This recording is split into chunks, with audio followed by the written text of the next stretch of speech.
Miss Kerri Greenidge, interview, take one, Margaret.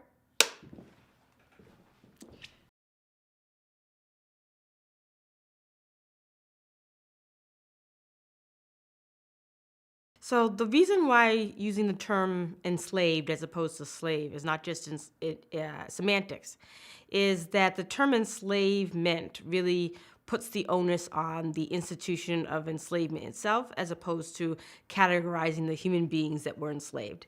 So, for instance, when you say somebody was a slave, you're reducing them to the categories that the Atlantic world attempted to put them in, which was to be objects and to be denied any sense of humanity. So enslavement is a condition. It's not the person who was actually enslaved.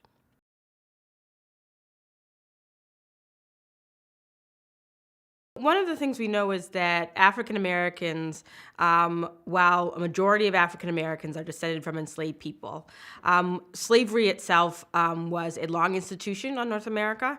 That means that there's approximately, 200, more than 200 years of enslavement on North American soil.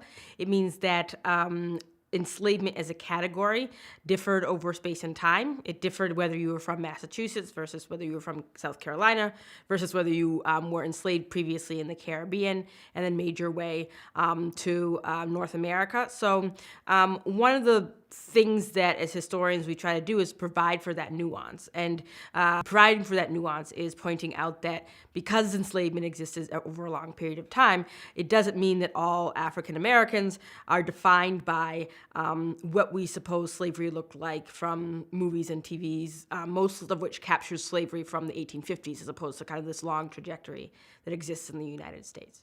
So one of the ways in which the humanity of enslaved people is portrayed is it's often not portrayed as if these are people and actors who would have any response as any human being would have to a system in which they were being exploited. So you have all different way of stories. There's all different ways of imagining and depicting and looking at the ways that people would react to enslavement. And so I often tell students that one of the ways we can do this is think of how the millions of ways in which human beings reacted to their situations. That's the way that enslaved people reacted to their situations, depending on what situation they were in, depending on their ties to family. We often sort of look at people as existing in a vacuum and as individuals, but enslaved people were human beings who had families, they had kin, they had people they cared about, people they disliked, people who they loved, people who they quarreled with. And so if we put that in, then we start to get more of the nuances of the stories of enslaved people. And one of the things also to point out is the narratives that we have, although they are not nearly enough of all the enslaved people in North America. When we look at slave narratives and what it was that enslaved people were saying about their experiences, that's a good place to start to get the wide array of over space and time of how African descended people were experiencing slavery.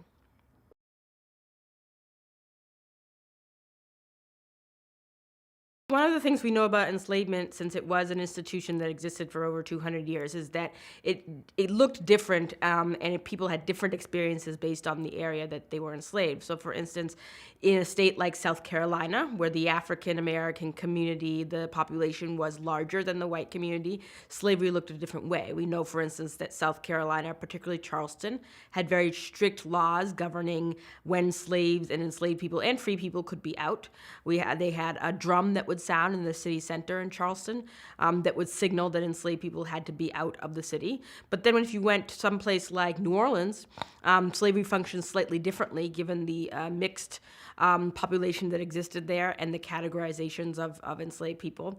You had a contrast between the city and the plantations. So you had enslaved people who were enslaved, say, in Richmond, Virginia, who had a very different experience than enslaved people who were enslaved in northern North Carolina. And so one of the things we know, though, that is the commonality is that underneath federal law and local law, enslaved people did not have a right to their person, their bodies, or to their children. And that as a enslaved person, you had no recourse or very little recourse in terms of the law and in terms of how you were treated underneath the law. You also were basically considered a commodity to be bought and sold. And so what that meant was that your existence was really tied to the fortunes of the white people who claimed to own you as a human being. And so if enslaved people were working on a plantation where the plantation owner fell into debt, you could be sold, your children could be sold, and that would sort of depend upon the situation you were in. So although there's a lot of nuances within enslavement in terms of not one experience of an enslaved person encapsulating all experiences, the one thing we know in the commonality is this from reading slave narratives and the historical record is lack of right to your person and to your community, and to particularly for parents to your children. The other thing I would just say about the violence is that particularly in slave populations where African American people were a majority. I'm thinking of Mississippi, South Carolina, parts of Louisiana. That violence had been there since the early 1600s, and so by the time we got to the 19th century, that's really embedded in law. It's embedded in custom. In Charleston, for instance, there was a special workhouse where slave owners could send enslaved people to be disciplined, and you, as a slave master, you would send enslaved people in there, and there are sort of these brutal stories of enslaved people and their treatment there. We know that there were laws on the books that supposedly protected enslaved people from certain forms of punishment, and yet we also have sort of this contradiction of enslaved people being punished in very brutal ways throughout the South. And so that violence was embedded into the system. If you are to enslave somebody, as we know, that's going to take a lot of violent will to keep somebody from escaping. And we see this from the 17th century all the way up to the eve of the Civil War.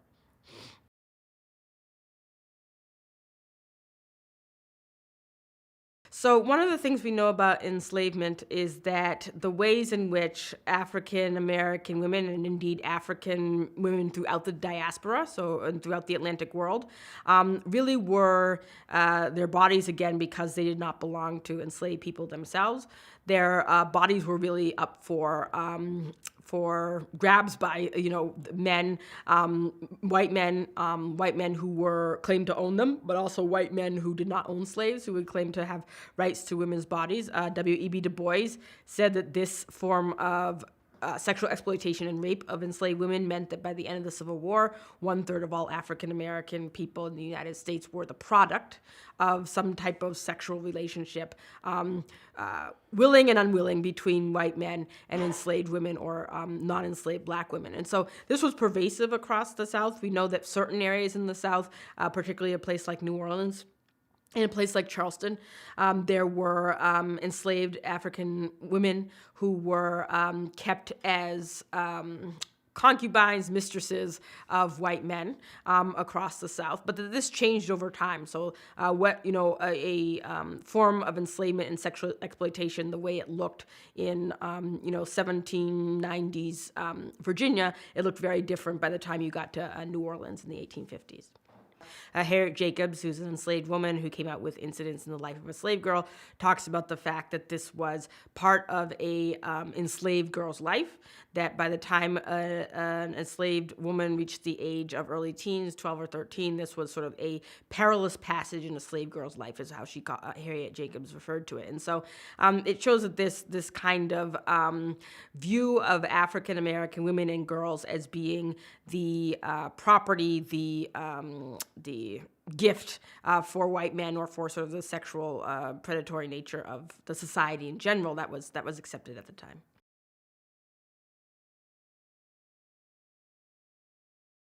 Well, it's interesting because one of the things in terms of the paradox that people claim to see between the ideals of the American Republic in the 1770s and 1780s and the realities of that republic, one thing that historians have looked at is the ways in which freedom develops alongside slavery, and slavery develops alongside freedom. And so this idea that you have an enlightenment, which we all think of in the 18th century, that somehow espouses rights of liberty and Republican little r freedom, that somehow that's contradictory to slavery. In fact, it develops at the same time that you're developing ideas of enslavement alongside ideas of of freedom.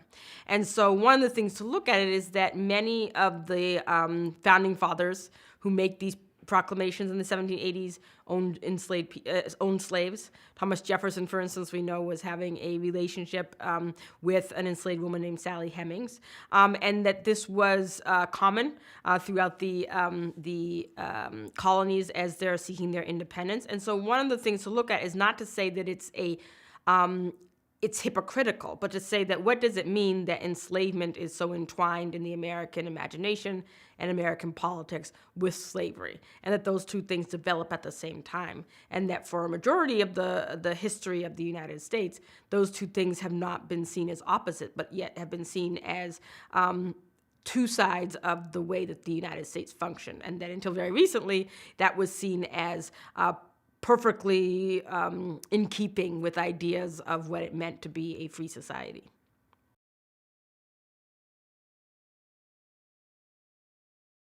So chattel slavery, in terms of an institution that has existed in the United States, it's important to realize that was endemic to what the United States was made of. It was a signal part of the American economy. So one of the statistics is that by the eve of the Civil War, 60% of the American economy is dependent upon cotton. Cotton was produced by enslaved people.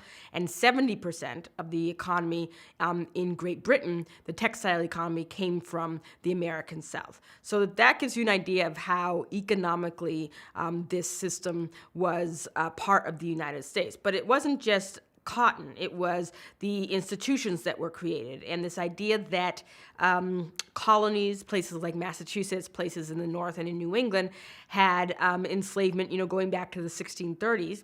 And it wasn't until the early 19th century that slavery ended. And so what that meant was that you had a whole century and a half in which slavery percolated, it changed, it altered over time, but it was still the leading economic basis for the United States as a system. One of the things to point out is there a place in the United States that you can point to that was not produced between 1650 and, say, 1750 from enslaved labor or the product of enslaved labor? And you'd be very sort of hard-pressed to come upon something of that nature, even if in a state that, like Massachusetts, that proclaims that it was free. You have the land that was cleared, you have the fortunes that were made, you have the shipping industry that built up Massachusetts and New England as a maritime power. All of that is fueled in part, or if not in whole, by slavery and the slave trade.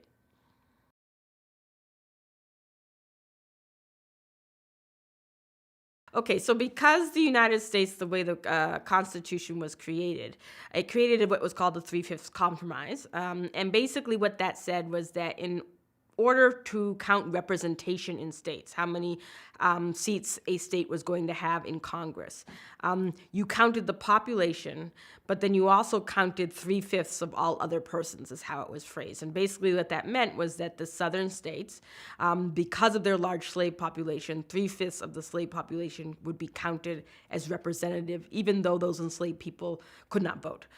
In the other non-slaveholding states, it went by their population. All other persons, of course, by 1840, majority of northern states did not have slave populations. And so what that did was it skewed the Congress towards slaveholding members, because you had slaveholding states which got extra seats based on the number of enslaved people they had, and they counted in their population. And so what this did was it created what Charles Sumner, famous Massachusetts senator, called the plantocracy. He basically meant that there was a whole class, political class, within the South that had become the opposition and the majority in the Congress. And so you had things such as a nullification crisis, which occurred in the 1830s when South Carolina refused to obey a tariff law, all because of slavery and what that had to do with colored seamen, as they called them at the time.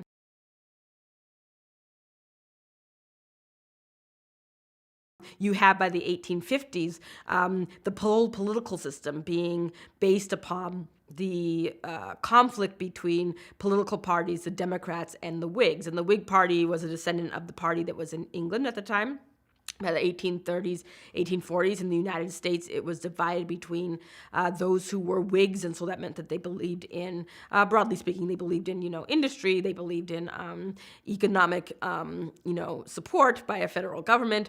But you had those Whigs who believed that, and yet they also believed that slavery was instrumental to that. And then you had other Whigs, mostly in New England and in the Midwest, who really began to, by the 1840s, argue that slavery had to be contained, that it was spreading into the West, it was undermining the American ability to be an industrialized, competitive nature, and really up until the Civil War, up until secession in 1860, the Southern plantocracy was sort of the dominant party within decisions that were made in terms of legislation, in terms of policy, in terms of what was going to be argued on the floor of the Senate and in Congress. A good example of that is that by the 1830s, there's something called the gag rule, which prevented abolitionist petitions from being read before Congress, and that was completely because the Congress was controlled by slaveholders or people who had an interest. And so the question of how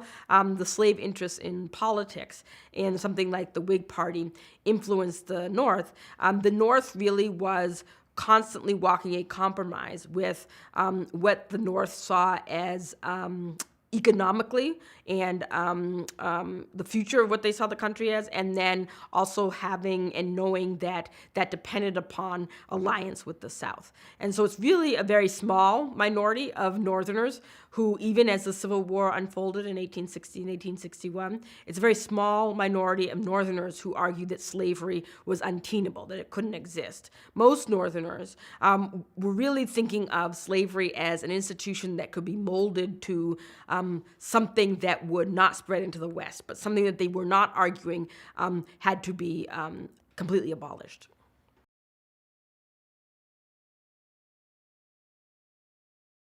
So by the 1850s, there's this battle going on both in the streets of the United States and also politically.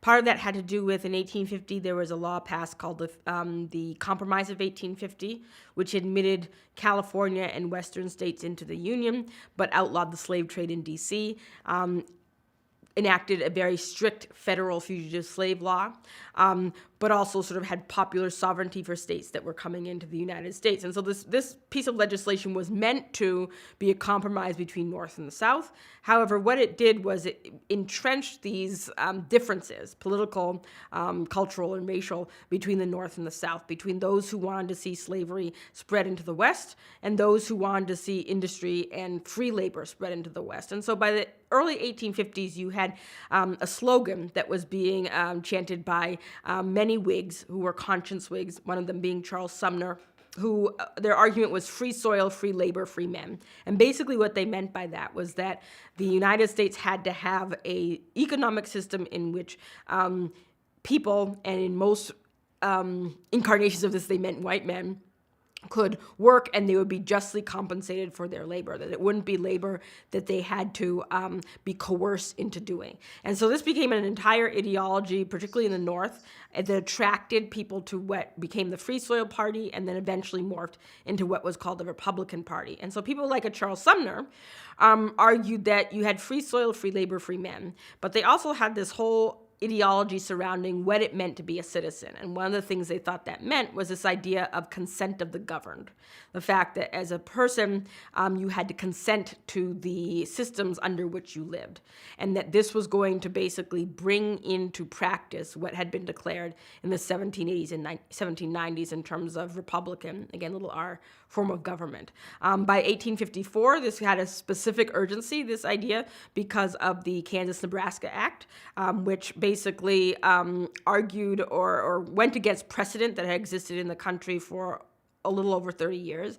And that precedent was that for every slave state that was admitted to the Union, you had to admit a free state. And so it set up that you would have an equal number of slave-holding senators and non-slave-holding senators. And with the Kansas-Nebraska Act, this actually got rid of that proclamation. It said that now slavery could exist wherever the popular sovereignty or the popular vote believed that slavery should exist. So this was terrifying, particularly for people who were from the North, because it basically set up that Southern states would, could theoretically send people into states, as they did into Kansas, have those people vote, and they could create enslaved states out of this territory. And so the Republican Party emerged out of that maelstrom that occurs in 1854.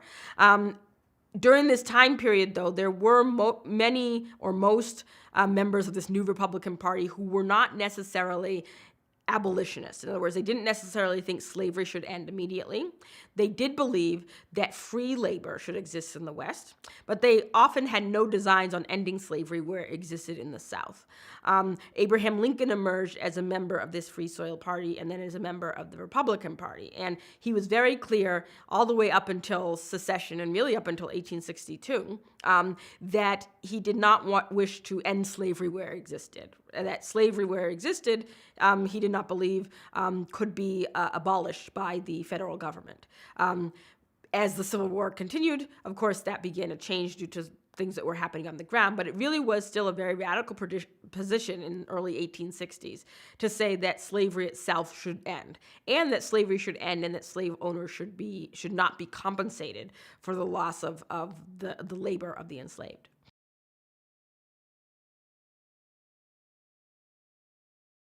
My thoughts would be, I'm thinking of work by like Eric Foner, the great historian, and others. All evidence would point to the fact that Lincoln was somebody who was against slavery, as many people of his class and of his station in life would have been. But in terms of being an abolitionist, and by abolitionist we mean somebody who actively worked to end the slave system, who believed that it was morally wrong, who believed that African American people and former slaves had rights within the United States, he was not that person until the very sort of latter end of his life, the last, part of his life. And so he was not a radical in terms of believing in racial equality or in even terms of believing that formerly enslaved people had certain rights, duties, or part in the body politic. So he came to that, I would argue, through his experience in the war.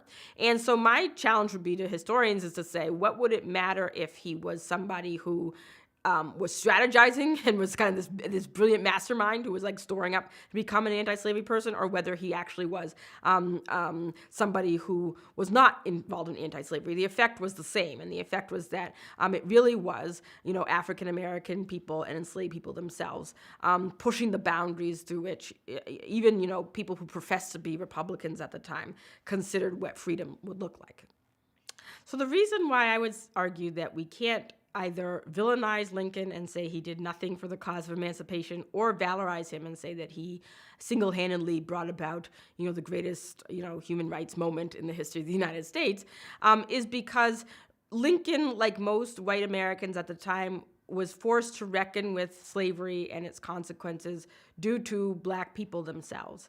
And so one of the things that the historical record would show is that the majority of even people who became abolitionists, even someone like a John Brown, who became a very radical abolitionist, they come to that by their engagement with and talking to and living around and conversing with African American people themselves. And it's those people that push the boundaries of what it is that white people in America think of as slavery and freedom.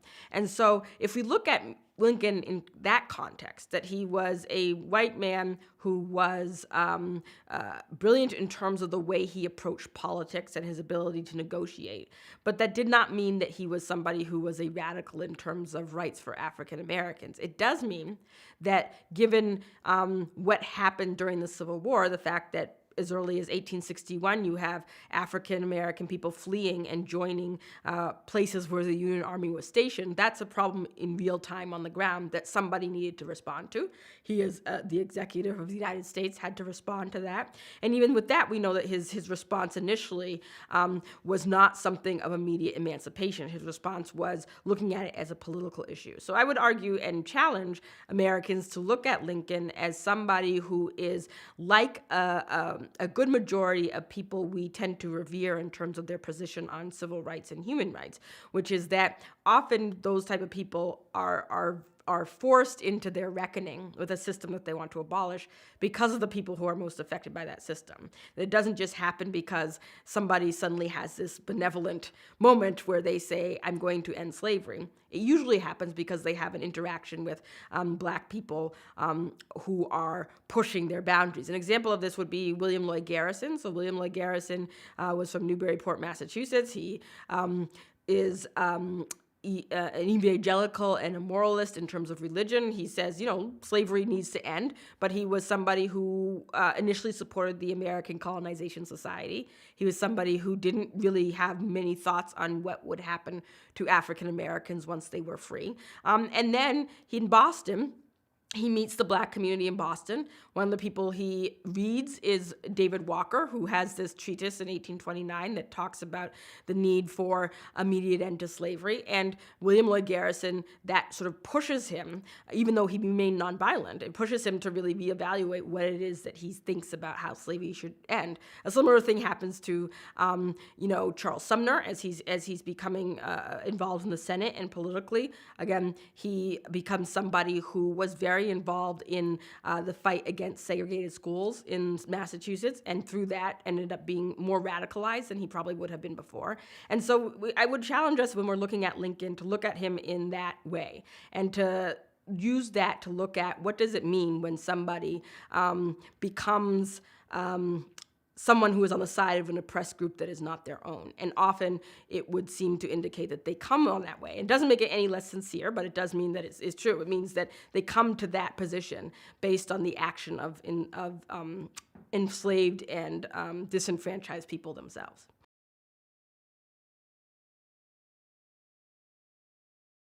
So when Lincoln ran for president, he's running on a ticket that there were 4 candidates that we often forget. So he's running as a Republican, the first one to run. You also have the Democratic Party, which splits. It splits between those in the South who take sort of a hardline view of what will happen to the country and slavery, and then you have kind of these Unionists in the South, and then you also have Unionist Democrats in the North. So he's running against sort of these 3 factions.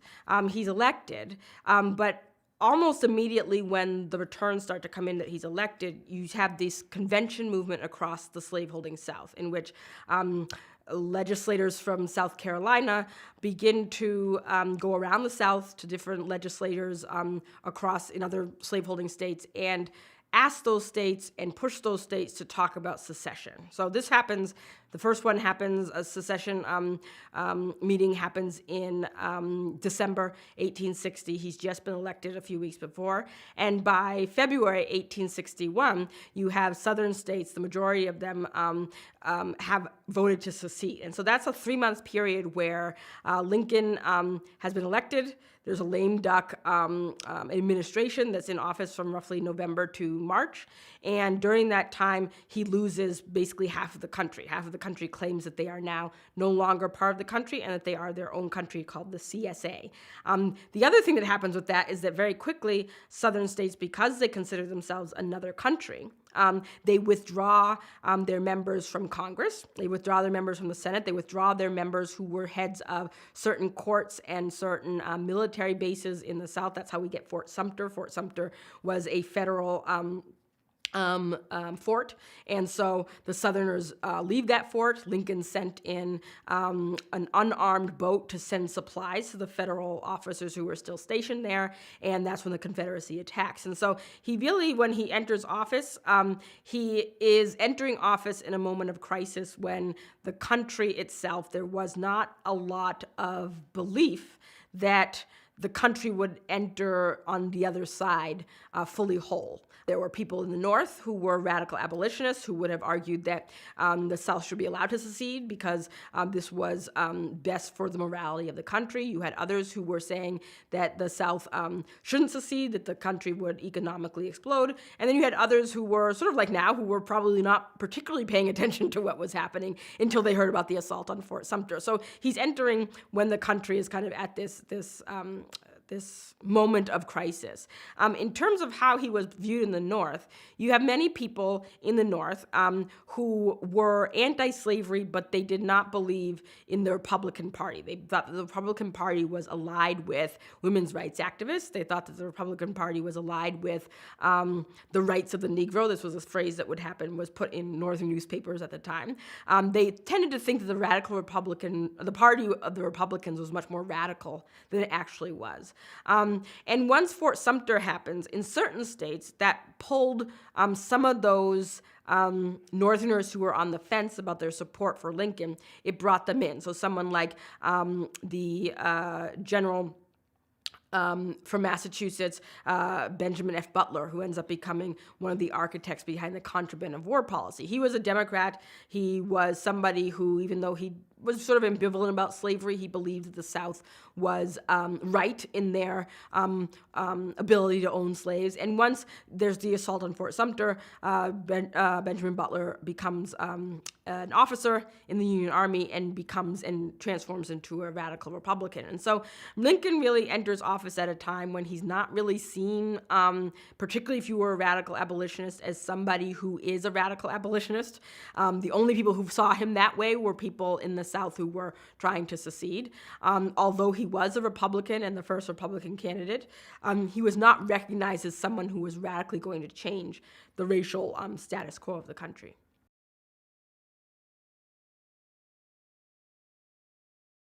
So there's a lot of response to Lincoln of being on the side of the rights of the Negro.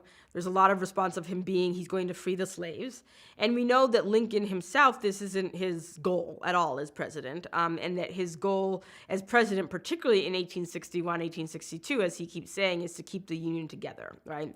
And that, he has that famous quote in late 1862, if I could keep the Union together by freeing none of the slaves, I would do it. If I could keep the Union together by freeing all the slaves, I would do that. And if I could keep the Union together by freeing some and keeping others in bondage, he would do that as well. So he's really somebody who is not looking at slavery as an issue that is going to be the center of Union policy. Another thing about Lincoln was that he was somebody who, although politically he did not believe in slavery spreading into the West, he had these racial views about Black people and their capacity for government, their capacity to be part of a republic, their capacity even to survive without sort of the benevolence of white people. When he has his Lincoln-Douglas debates, for instance, in the 1850s, he refers to, the fact that he would not want, a Negro woman to intermarry with a white man. He has all of these views on race that are of that time, but as president, he was somebody who believed that slavery itself shouldn't spread into the West, which were two very different things in the mindset of the time.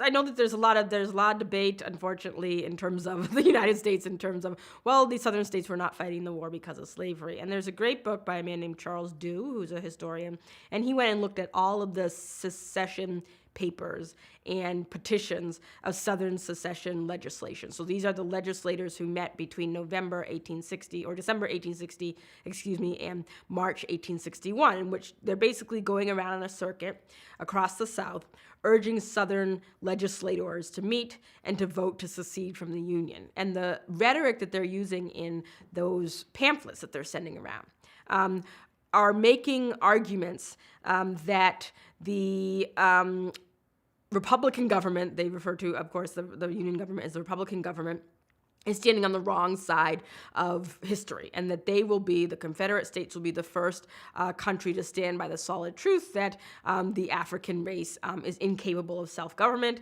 and that slavery is the natural state for people of African descent. And so even though the president of the Confederacy, Jefferson Davis, initially in his speech before the CSA in early 1861, does not mention the word slavery, by mid-1861, as the war is unfolding, Alexander Stephens and other Southern secessionists are very clearly using the appeal to white supremacy to rally their states around segregation, pointing to the fact, for instance, that slavery is the natural state, according to Alexander Stephens, of African-descended people.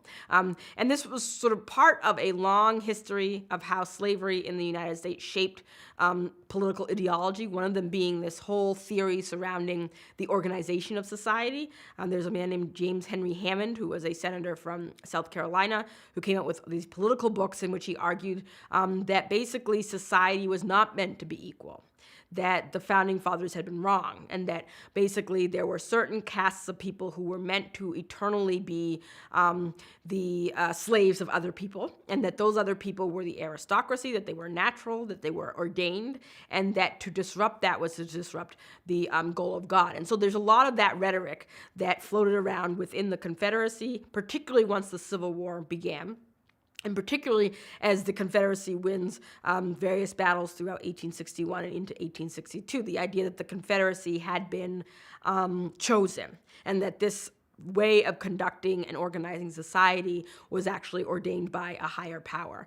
And so one of the quotes that we have from the CSA in April 1861 is that they stand by this truth that, slavery is the natural state for the African, and that they are standing on the side of right and not on the side of the founding fathers. So it's pretty unequivocal in terms of what Confederates themselves were saying about their plans for the society that comes, or that they want to see happen. And that way of thinking was something that was endemic across the Southern plantation holding class, and even amongst many white people who did not own slaves, that there was sort of this natural order, and that getting rid of slavery disrupted an order that had been ordained by a higher power.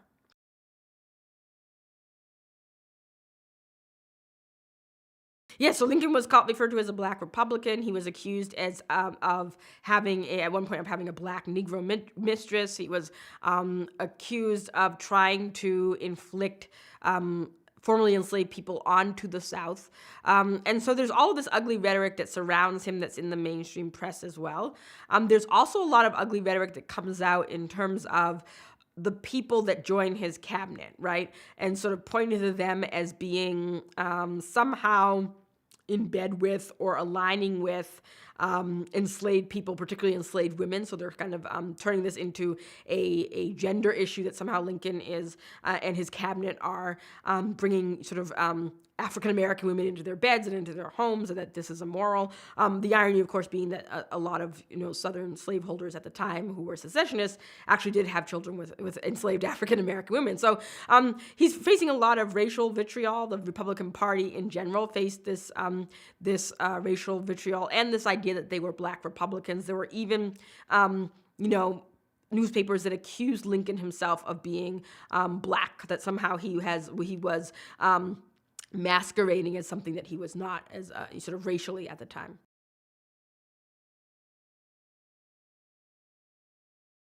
Yeah, so when Frederick Douglass, by 1861 was the most famous ex-slave in the United States. Frederick Douglass by 1860 had really gone from being someone who was willing to work with white radical abolitionists to somebody who was willing to work with them, but really argued that it had to be on the terms that former slaves and the enslaved made for themselves. And so Lincoln gives his speech, his first inaugural address in 1861, and he does not mention that slavery will be an object of his administration, or that it will even be a goal of what is going to unfold with the Southern states seceding. And so Frederick Douglass was really, really one of the most vocal abolitionists who argued that there was no way in which the United States government could make a union with slaveholders, that Southerners had not just crossed the line in terms of the slavery issue, but also in terms of attacking and denigrating the federal Constitution and the country itself. And so this is sort of a point in which the two obviously not just disagree, but it really shows a difference between many Northerners who supported Lincoln after the attack on Fort Sumter really were very different than many African Americans who argued that this was a war for redemption and not really a war for the Union.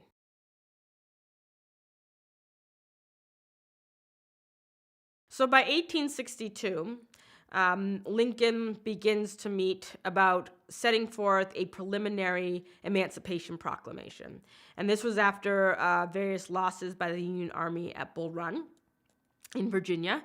And the idea that on the ground, enslaved people were fleeing and joining Union camps that were stationed primarily in South Carolina, the islands of South Carolina, Virginia, and New Orleans. And so he begins to look at how can he use his power as an executive to pass a form of legislation that will force the southern states to return back into the Union. And so in 1862, September 1862, he submits the first draft of his Emancipation Proclamation, in which he argued that southern states that continued to secede from the country, their slaves were no longer considered their property. But if they chose to remain within the Union, they could continue to have their slaves. So he's walking this fine line between states that had openly seceded and had slaves and states that had not yet seceded, like Maryland, like Missouri, like Kentucky, and yet still had slaves. And so those places had sort of a strong unionist sentiment, even though they were slave-holding states. And so his first foray into trying to deal with the constitutional and political repercussions of emancipation was to offer that emancipation could come, or that the southern states could be readmitted to the Union if they stopped rebelling against the United States. Very clearly, that was politically realizing that wasn't going to happen. And so on January 1st, 1863, he signed the Emancipation Proclamation, which ended slavery in the rebelling areas of the South and provided that African-American people could enlist in the Union Army.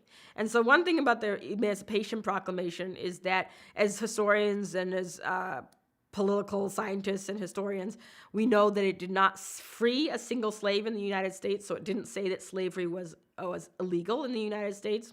What it did was it was a political moment that for the first time recognized that enslavement on American soil was incompatible with a political institution, which had never happened before. So this was the first time, as weak as it was in terms of African-American rights and African-American emancipation, it changed the course of how it was that people talked about the war. It also changed the way that foreign powers looked at the war. So something like England, a place like England that had been considering supporting the Confederacy, once Lincoln comes out and makes the war about enslavement and freeing slaves, Britain then withdraws its potential support from the southern states.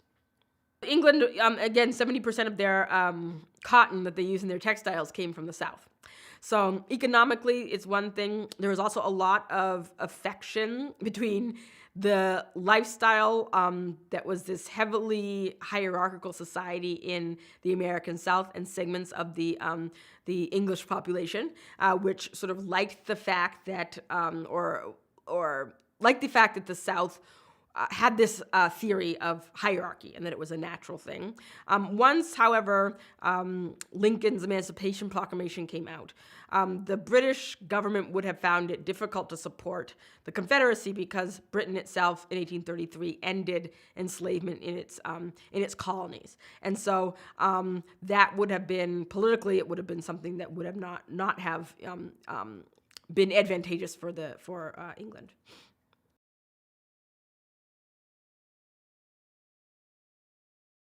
White Southerners' fear of black violence was what drew and created and installed the racial laws that they had within their states that were written often and mostly into their legislation.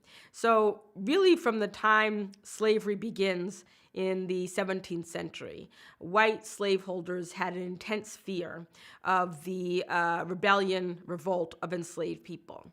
Part of this had to do with the history of rebellion amongst African people across the Atlantic world. So we know that enslaved people continuously revolted in various ways. There's stories about, great book by Vincent Brown called Tacky's Revolt, which happens in Jamaica and in the Caribbean. We have Buss's Rebellion in Barbados. And so there's a constant rebellion by enslaved Africans. And so slaveholders particularly in the United States, were constantly fearful that African descended people were going to rebel. And this was actually true. So we know that enslaved people rebelled in certain ways. It looked different and had different character based on what region of the country and what time period people existed in. But we know, for instance, in what becomes Georgia and South Carolina, enslaved people running and joining the Spanish who were stationed in Florida and joining the native people who had founded their own forts within Florida and then going across the border and attacking white slaveholders for goods and for food. And so we know that this was not an idle fear. We also know that by the time we get to the 18th century, a state like South Carolina had established all of these rules governing African American people in response to the Stono Rebellion. The Stono Rebellion was a rebellion by African American people in the Stono River in South Carolina, in which enslaved people basically tore through the countryside, going into plantations, killing white slaveholders with preparation to eventually start a slave rebellion in the South. They were stopped, but that was terrifying to whites in the South, who then went and rewrote many of their laws that outlawed things like drumming, because the theory was that Africans were drumming, and that was a signal to one another. Things like having to be inside after dark, having to have permission from a white person to walk along the streets, etc. So when we talk about slave rebellion, we have to talk about slavery itself, enslaved people constantly rebelling, and that the white fear of rebellion could lead to instances in which the white people were wrong. So we know, for instance, Denmark VC's revolt in South Carolina, once again. Was that really a revolt, or was it a moment in which white fears of revolt? But we also know that black people did revolt. So one of the things to point out about slavery is that it created that type of environment where there's fear mostly by, and with due cause, by enslaved African people, but also by white people who realized, right, that they're living in a society in which enslaved people do not want to be enslaved. And so having to invent all this language surrounding, well, black people want to be enslaved, right, that really doesn't come until closer to the Civil War and then after the Civil War, really, where there was this argument that black people are treated well, that they can't survive by being free, that the South is not as violent as it was, that they treat slaves well. And all of that was part of this convincing of trying to convince sort of the white Southern mindset that their fears, which were rampant, were somehow not true. And yet we know that they were true, that white slaveholders in the South were often expressing fear of the slaves that served them.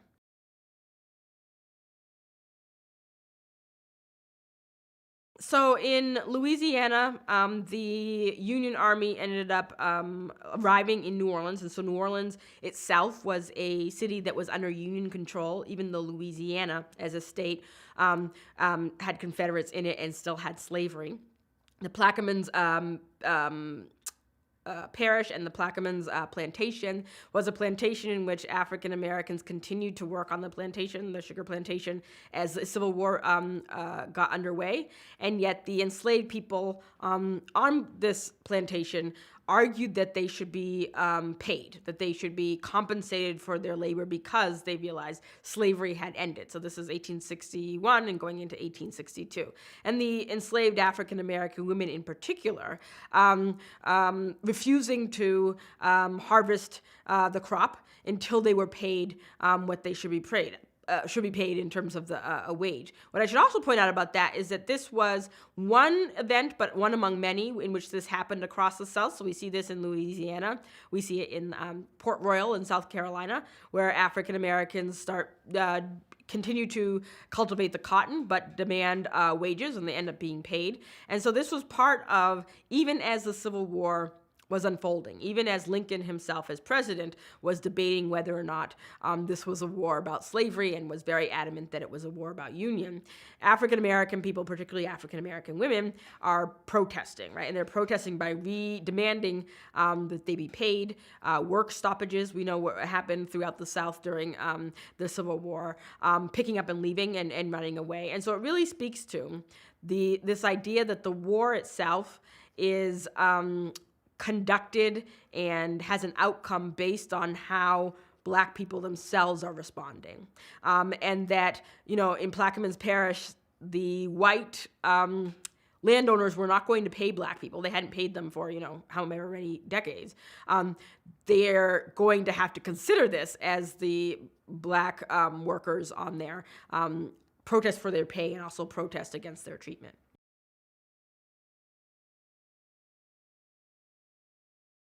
So one of the things we know is that the term riot, particularly before the Civil War, really referred to white communities rioting very violently against Black communities. So there's a series of riots that occur where white people, particularly in northern cities like Philadelphia and Boston and Cincinnati, Providence, Rhode Island, white people were upset that Black people were free and were living in those cities, and so rioted against them. And so before the Civil War, there are not a lot of examples of Black people rioting. And so that was actually a racial term that referred to white people rioting against Black progress.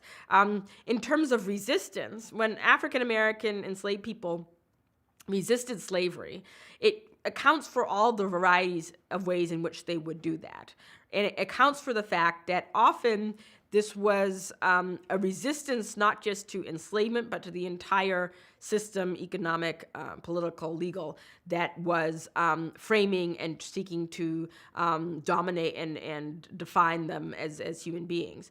The idea of rebellion, the slaves rebelled, but it also gives this idea, if you say rebellion, that somehow it's one instance, right, and then it ends. And we know historically that there were lots of forms of resistance over time, that they might be, Nat Turner's rebellion, or they might be enslaved people running away to the Dismal Swamp in northern North Carolina, staying in there, and then returning because they had family that were there in there, disrupting the economic system that exists. So the idea of resistance, we have to think of it as occurring across a spectrum and occurring different ways, different spaces, and those forms of resistance, learning from what happened before and perfecting it, right? So the idea that somehow, there's one rebellion and it doesn't work and therefore Black people didn't rebel. Historically, we know that there's constant resistance. That could be individual, it could be collective, but that Black people are constantly resisting this system that, existed for over 200 years.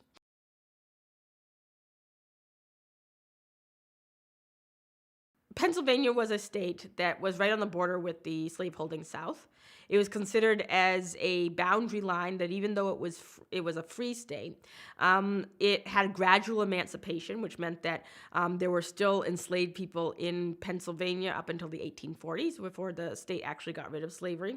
So even though it was a free state, you had this combination of African American people who were not legally enslaved, but up until the 1840s, didn't have many rights underneath the law. And in fact, the rights that they did have were taken away gradually by the 1830s. So we know that African American people could vote in Pennsylvania, and then that right was taken away by the 1830s. By the time you get to the 1850s in Christiana, you have a entire generation apparatus group of African American people throughout Pennsylvania, but also in specifically in Philadelphia, who had been organizing against not just enslavement, but also the fact that slavery existed in some forms and its repercussions existed in some forms across the state of Pennsylvania. And so the Christiana riot happened in response to years and decades of a practice whereby Southern slaves would escape. They'd escape over the border into Pennsylvania. Pennsylvania was nominally a free state,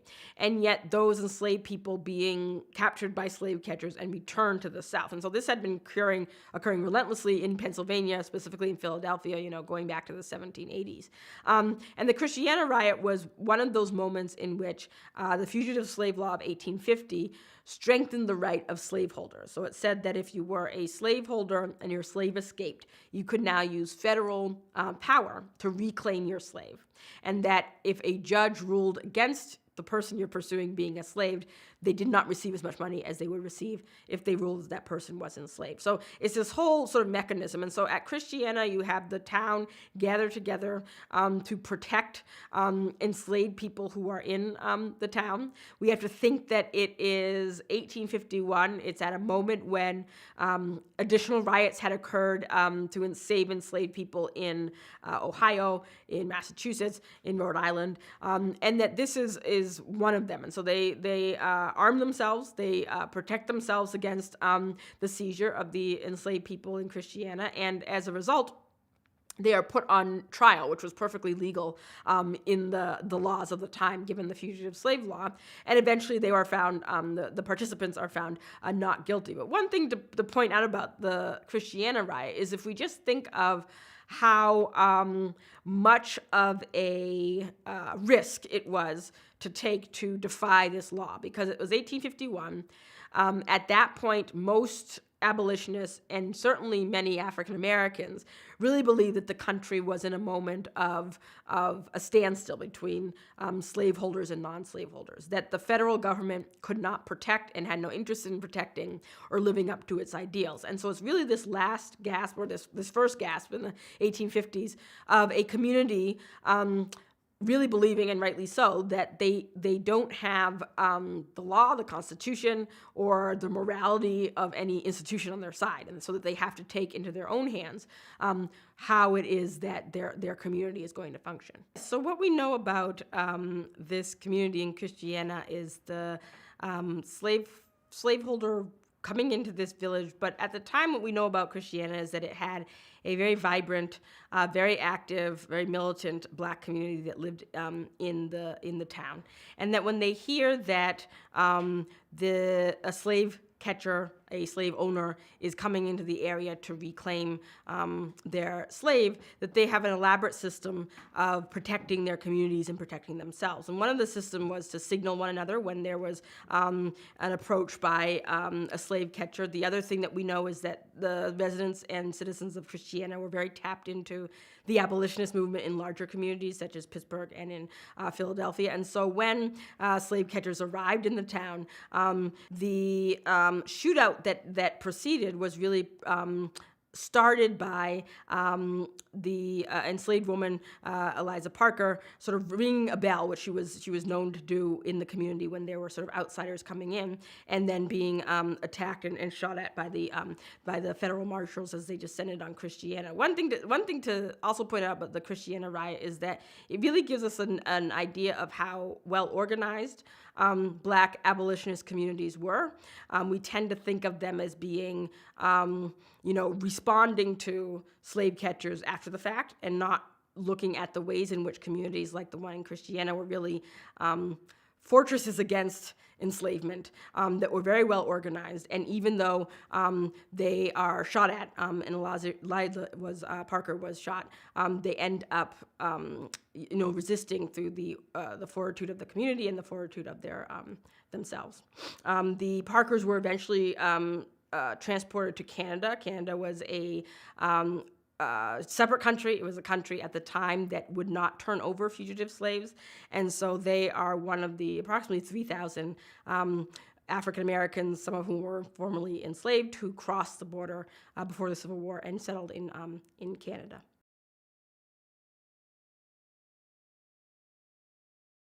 So the ways in which free African American communities functioned in the North and in the South, and we know that the largest free Black communities in the country existed across in little towns and cities across the South. But one of the things that was very important were these mutual aid societies. So beginning as early as the 1770s and 1780s, free African Americans forming collectives through which they helped bury one another. Form schools, in the case of free states, for African-American children. Financial institutions where they put together money to pool together to support themselves and to support the elderly.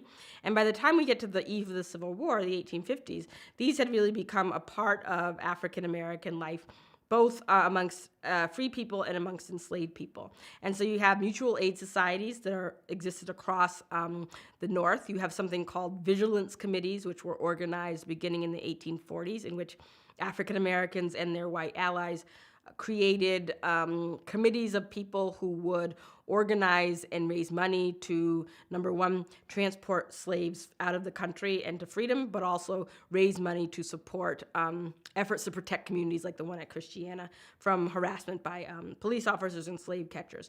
So this idea of mutual aid, mutual beneficial societies have this long history within the African American community and within sort of individual African American political consciousness. In other words, that by the Civil War, many people, Frederick Douglass is one of them, really see these as going to be being the heart of creating a free society for Black people, that they have their own institutions, they have their own churches, they have their own mutual aid, they have their own way of comforting and supporting one another that was absent from the federal government and from the cities and states in which they lived.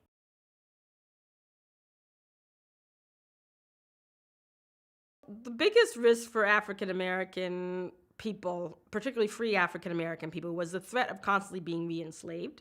We know that, for instance, there's great work that's come out by historians recently about the ways in which authorities in New York City, for instance, were in partnership with slave catchers and slave brokerage firms and were actively kidnapping African American, particularly children who were free, and reselling them back into the South. So this was the biggest threat to African American existence, particularly if you were a free person, and particularly if you lived in one of the communities that were on the border with the South, but really if you just existed and lived as a free person.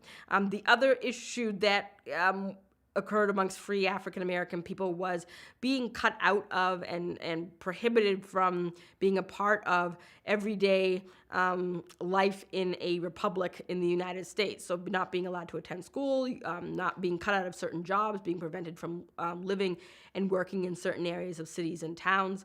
In New England, there was something called warning out, which would meant that up until the early 1800s, if you were a town and the white people in this town decided they did not want a Black person there, they could get together and basically expel you from the town. And so it gets into this idea that mutual aid societies, churches that Black people created amongst themselves, those are really the institutions that sustained and supported a community that was really vulnerable, not just to being the enslaved, but to being completely marginalized from the communities in which they lived. And I spoke earlier about this notion of violence and the term riot, and the fact that really that came from white communities rioting against Black people in their midst. And so we know that throughout the 1830s, 1840s, northern cities exploded in violence. One of them in Philadelphia, where white townspeople we know got together a week beforehand, planned it out, and spent a week sort of harassing, destroying, and setting fire and breaking windows in the Black community in Philadelphia, causing multiple thousands of dollars worth of damages, leading Black people to leave the city and to flee. And so when we look at mutual aid societies, we look at something like the creation of the Black church, and we look at Black abolitionists, really Black abolitionists were existing on a more radical plane than white abolitionists, and that they really looked at not just the end of slavery, not just slavery being a moral issue, but that they were really out to dismantle the entire racial system that existed in the United States that prevented them from participating on an equal field. And so as early as the 1820s, Black abolitionists are creating their own schools, trying to create their own college by 1830s because they recognized that would be something that free African American people needed for their life after emancipation.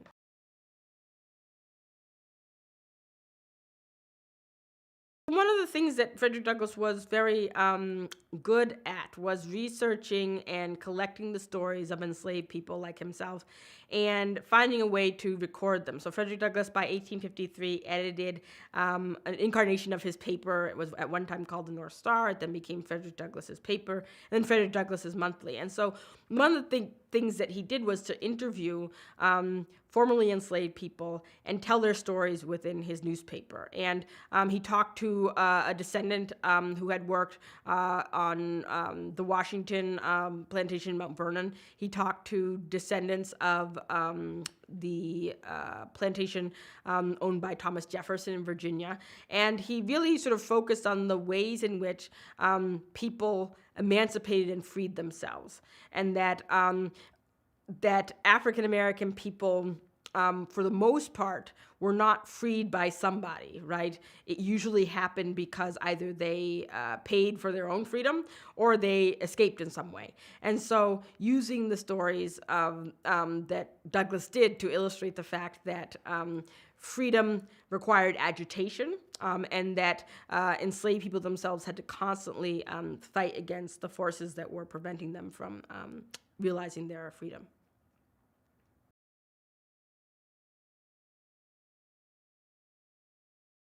So one of the ways in which African American resistance changed the way the country entered the Civil War was that for most Northerners, by the 1840s, 1850s, enslavement and slavery as it existed at the time in the South was very abstract. Few white Northerners had been or lived in a society, close to a society in which African American people were, walking on the street and they could be picked up and put into jail. Once the 1850 Fugitive Slave Law was passed, it made it so that slaveholders could come into the North and they could reclaim people who they claimed to be their slaves. And so for many white Americans, not all, but for many, this was something that was shocking, if not because it had to do with African American people, but because it had to do with this whole notion of states being allowed to decide how slavery would function in their own borders. And so by the 1850s, all of this rhetoric surrounding popular sovereignty, this notion that people should be able to decide how they're governed, and this was something that the southern states wanted when they talked about the Kansas-Nebraska Act. If you're going to argue for popular sovereignty, many white Northerners would argue, shouldn't northern states have the right to have their own popular sovereignty, which meant that northern states had chosen that slavery would not exist. This did not necessarily mean that those people in those northern states were abolitionists, right? It did mean that they had a problem with the idea that southern states could come in and dictate to northern states how to conduct their affairs. And not just that, but use money and manpower to come into northern states like Christiana and take people from their homes. This was something that most white Northerners were not familiar with and had not seen, and they had grown up in a society where they didn't see that happen every day. A good example of this in Boston, the rescue of Anthony Burns in 1854. There were many white people in Boston, in particular, because of the wealth involved in the slave trade, who were, rejected the rhetoric of free soil. And when they saw an African-American man named Anthony Burns being dragged through Boston with chains on in 1854, you had thousands of people who went to downtown Boston. They turned off the candles in their windows. They were shocked that this was happening in their city. So in terms of resistance, pushing the conversation and the argument forward, it really is a moment when, again, African American people and the ways in which they react ends up dictating the terms upon which white Americans then argue about freedom and what it will look like. Most of the white people, say in New England, who responded to fugitive slave rescues, if they had not seen that, right, many of them probably would have been either indifferent or taken sort of this view that slavery would eventually die out and it was a Southern affair. Once you have people coming into neighborhoods and communities, kidnapping people, and the wheels of justice in a state cannot decide what that looks like. That really did a lot to push many people who were not necessarily anti-slavery to at least be sympathetic to the fact that slavery was infringing upon their rights as citizens in a northern state.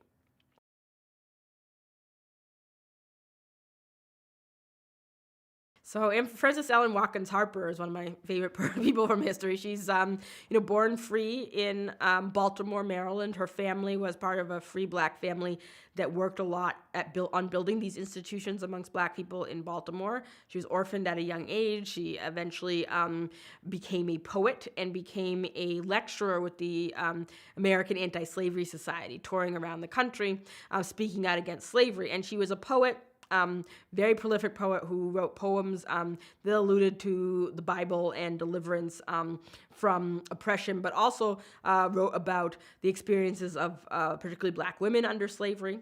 And Frances Ellen Watkins Harper was, for somebody whose sort of footprints are all over history. It's amazing that so much of her has not been explored by many historians, although there's people like Martha Jones who's done a wonderful job of exploring her, and others who have done work. But she really was somebody who linked the fight against slavery to the fight for equality for women, and really argued that slavery had to be thought of as this total system that didn't just enslave black men, it enslaved black people, and that African American women and their particular form of exploitation was part of how slavery was constructed in the United States. She got married. She sort of disappeared from the scene for a little bit in the 1850s, and then when her husband died, by the end of the Civil War, she once again became a poet and wrote a lot of work on this contradiction between, on one hand, the American government arguing that they wanted African American people to be sufficient, and on the other hand, standing in the way of providing ways in which that could happen, for instance, with schools and the lack of attention to land redistribution.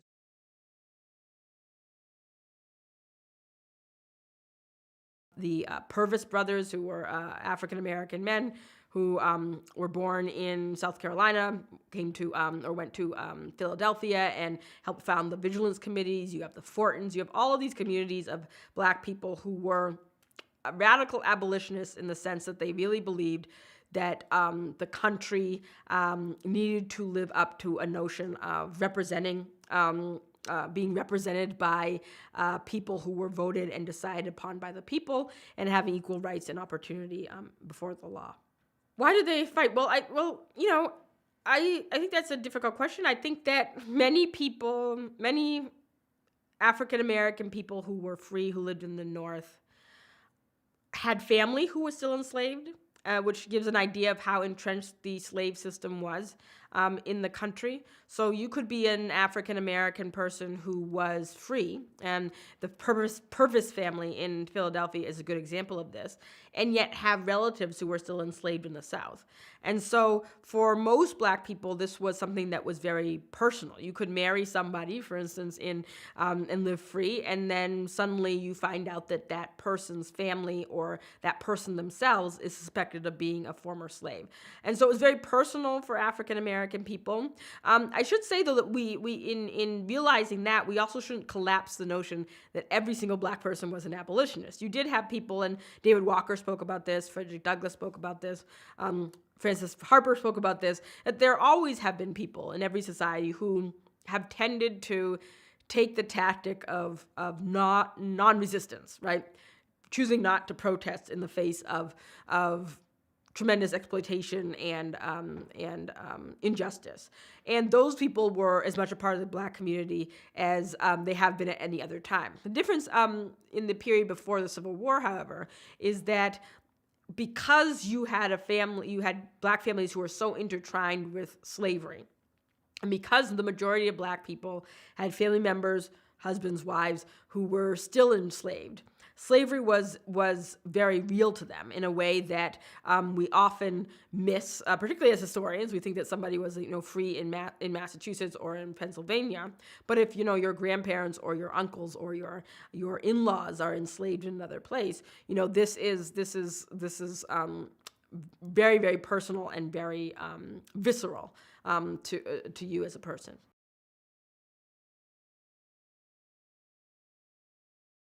It's a good question of what the story of abolition that we tell ourselves. Americans, I think, and I think this is true of everybody, but I think specifically in America, I think it has to do with the ways in which white abolitionists very early on started talking about themselves, right? And so by the 1830s, 1840s, you have many white abolitionists who, when they're writing their memoirs or they're writing like a biography of themselves or of their friends who were abolitionists, tended to not mention the black people who were there, even though we know that the black people were there. And so it was part about recreating and narrating what was happening that didn't necessarily align with what was actually happening. So a good example of this is somebody like the Grimke sisters, Sarah and Angelina Grimke, who were former slaveholders. They became women's rights activists in the 1830s, and they talk all about, the fact that they joined this this Philadelphia Female Anti-Slavery Society. And they did, and that society was a women's anti-slavery society, did a lot of work.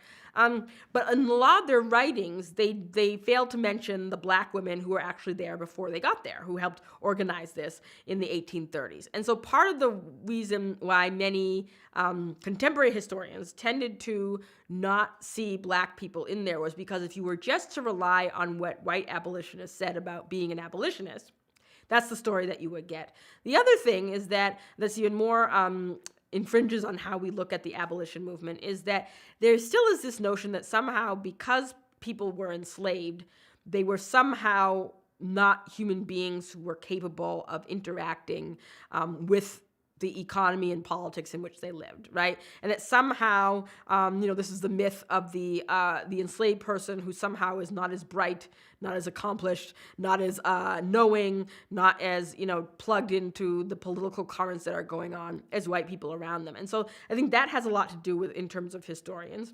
And then there's the third, which I think is the biggest reason, which is that this whole invention of the lost cause myth, this idea that after the Civil War, the South loses the Civil War, and that generation of white Southerners who lost the Civil War begin to invent all of these stories about what slavery was. And they start to invent this myth of the South being, a paternalistic, friendly, family-like place, that there was seen as a plantation, but the plantation was really a family, that black people were not ill-treated, and that, in fact, why would you ill-treat your enslaved people? Because they were part of the family or they were money for your household. And so that type of myth that was really manufactured, and historians have done a lot of work on this, of uncovering when this starts to happen, that tended to mean that became how white historians, I should say, approach talking about slavery, which was that,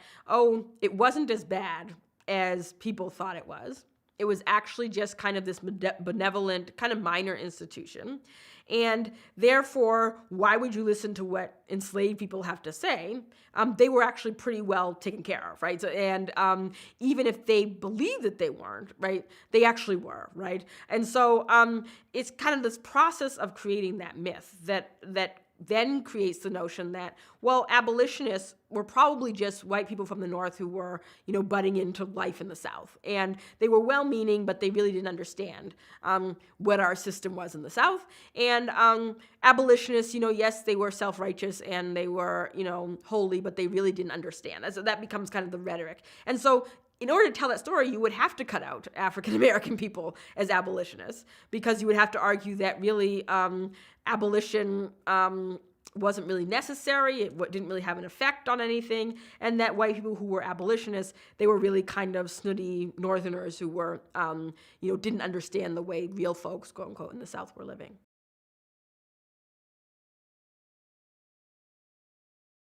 I think that this split between Douglass and William Lloyd Garrison had a lot to do with, William Lloyd Garrison was a pacifist.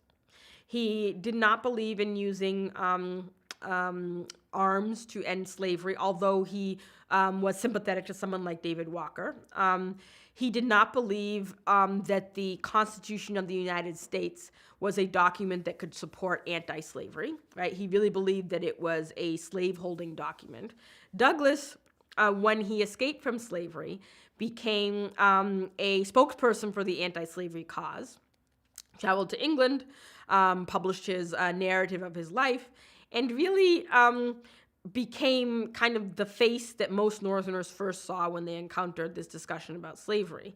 In that caused a lot of issues within the anti-slavery movement, in that Douglass was often seen as he can only be the emotional voice, right?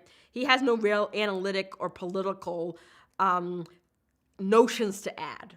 And so up until Frederick Douglass starts to talk back against that, their relationship between Douglass and the white anti-slavery machine was pretty stable, right? And once Douglass decided, number one, to start his own newspaper, the North Star, which would directly compete with Garrison's Liberator, that was one of the first things that happens. The black press at the time, if you could write a newspaper that would attract African-American readers, you had an audience that was built in, because you have black communities that are hungry for a newspaper that's going to reflect their communities and their concerns. The Liberator did do that, right? But the North Star did it in a different way because it was done by a black editor and with black interests.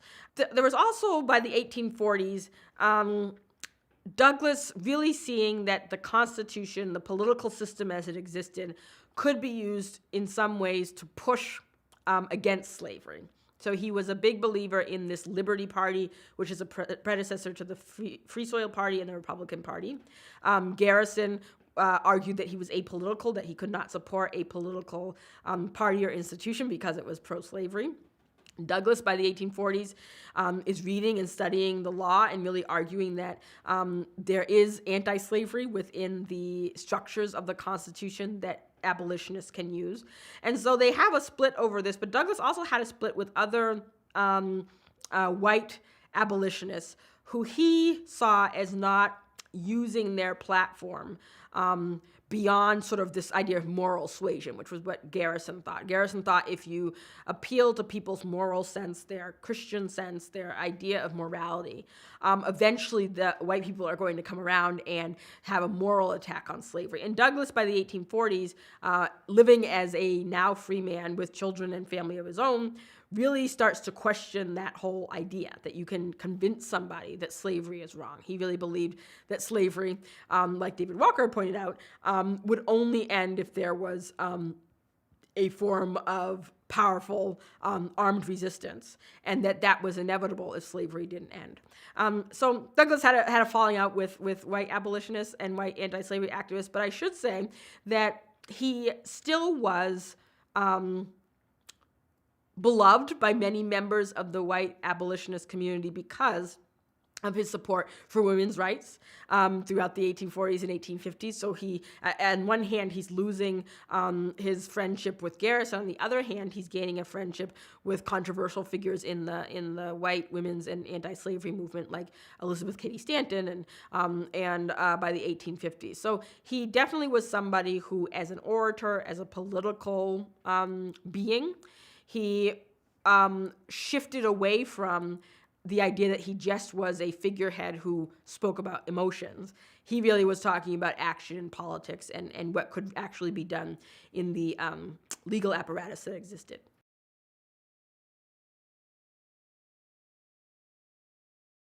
In terms of numbers, we don't know a lot of numbers, but to put it in perspective, so 4 million people are enslaved in the United States at the start of the Civil War.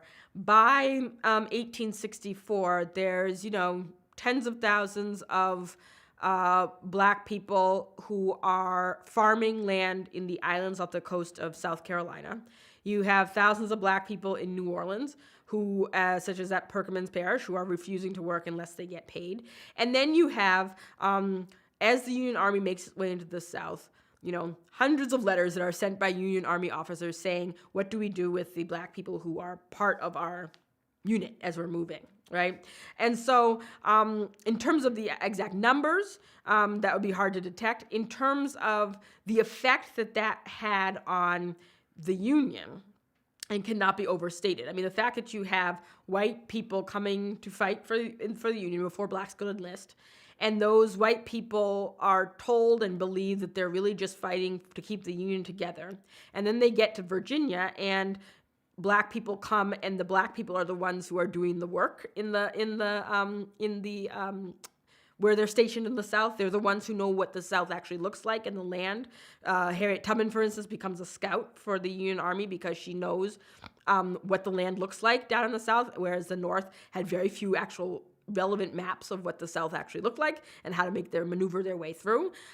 You have instances in the Southwest, such as the border with Kansas, where you have rifle guards where there's Black men who are the ones who are supporting the Union, whereas white men are kind of, some of them are Confederates, some of them are not, and some of them just don't really care. So it really changes the way that the Union, particularly in terms of policy, views Black people. And after African Americans could enlist in the Army, that's kind of the game changer in terms of what is the value of African American soldiers. And for the first time, African American soldiers were allowed to enlist. They enlisted on a segregated basis. Their treatment, they were not paid as much as white soldiers, and they were often the first to be put into combat and so forth. But it was also a statement that the fact that the American military looked at someone who was a soldier as having the potential to be an officer and a gentleman, that's the term that they would use. That's completely counter to how most Americans viewed the capabilities and promise of African American people. By 1863, the question then becomes, how do you compensate African Americans who have fought in the war? Most Americans had this view that if you fought for the country and served the country, you deserved a pension. And you deserve sort of to be decorated. And so what happens then when you have Black soldiers? Logically, it would mean that those people would have a certain form of reverence within the broader society. So in terms of numbers, again, I will say we don't know the numbers. We do know, though, that this is a constant refrain on the ground in the Union Army. We do know that it leads to the founding of certain towns and locations across the South that became free enclaves. There's a place called Mitchellville that was organized in off the coast of South Carolina, areas of Louisiana, areas of Texas, where Black people are basically self-sufficient and supporting the economy. And so this is a process that has a definitive effect on how the Union Army and how Union policy approaches slavery and emancipation.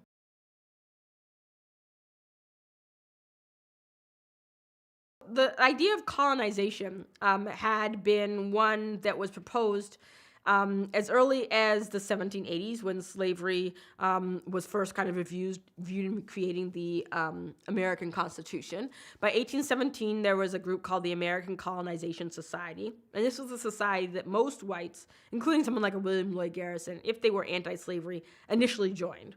And basically, it was founded by religious minds in the early 1800s, but also slaveholders in mostly the Upper South, who believed that slavery as an institution would gradually end, and that therefore, when African American people were freed, they should be relocated and repatriated back to Africa. And so from the ACS, the American Colonization Society, the United States ended up creating a colony called Liberia, and the capital, Monrovia, was named for the president, James Monroe.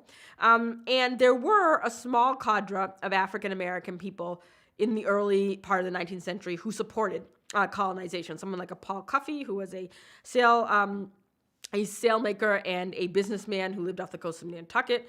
You had some African Americans who left, were manumitted in North Carolina and were relocated to Liberia. So this wasn't as if it was a foreign concept. The issue many African Americans had with this, however, was that who would be controlling capital, economics, culture, politics, if African Americans were relocated somewhere, number one. Number two, what did it mean that African American people were being told that they had to leave the country, and that there was no plan to end slavery in the country? So, in other words, colonizationists didn't argue that slavery had to end in the United States. The contrary, they're arguing that free Black people, if they are freed, should be sent somewhere else. And so it's this idea that somehow the American body politic is above the sophistication level, political level needs and wants of African American people. So in 1862, Lincoln is like many white anti-slavery activists who were still clinging to this idea that if slavery ended, you could relocate the free black community to somewhere else. And there had been ideas about relocating them to Haiti, the idea that they could go there, West Africa, some colony in Central America was the way it was worded. And so in 1862, as he's writing and planning to write the Emancipation Proclamation, Lincoln meets with a group of African-American delegates, and he's meeting with this group of all men. And this group, he sort of talks about the fact that in Lincoln's mind, the future of the country is not one that can support black people, that the country will never be a place where black people can live, and that therefore he proposes that they be relocated. And even though someone like a Martin Delany believed initially that African American people should be relocated, Martin Delany begins to believe that the country is being reborn through the Civil War, and that if the country is being reborn, it's being reborn because black people are at the center of that, right? That black people are the ones, by escaping, who are recreating what it means to be the United States. And so by early 1863, many of the men who met with Lincoln at that meeting in 1862 have either joined the Union Army or are encouraging other African Americans to do so. And so Lincoln, it's kind of his last gasp and sort of attempt to enact this this program. I should say, though, that the idea of relocating African Americans outside the country didn't end with the Civil War. And in fact, after the Civil War, there were many African Americans as well who argued that black people should be repatriated elsewhere. But Lincoln has this meeting in 1862. It's really a result of the Emancipation Proclamation that idea then is no longer sort of at the forefront of his policy, and part of it has to be with the reaction of the African Americans in the room when he approaches them about the prospect.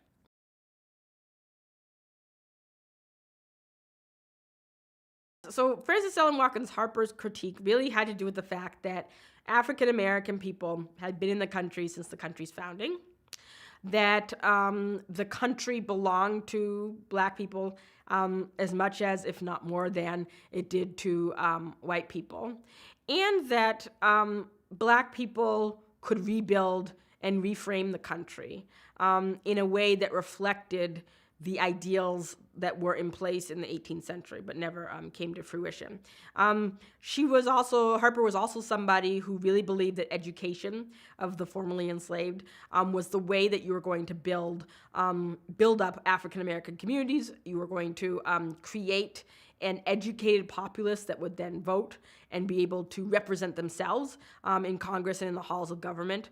So someone like a Frances Harper was very critical of colonization, as were many sort of abolitionist spokeswomen women during the time. One of the things that not just Frances Ellen Watkins Harper, but other African Americans pointed to about Lincoln is that they mistrusted this notion that he was somebody who kind of took on the currents of whatever it was other white men were saying at the time. That there was a criticism that he didn't have like really original thoughts about slavery and how to end it, that it was really something that, although he was anti-slavery, and it's not to say that he wasn't, but he didn't have really any original ideas or takes on it, and that he was really, and I think Harper's quote shows this, the idea of many African Americans was that he was merely rehashing arguments that had been made back in 1817. And not really realizing that the current had changed, that African American people themselves, the vast majority, were not going to relocate, and that this wasn't actually a plan, right?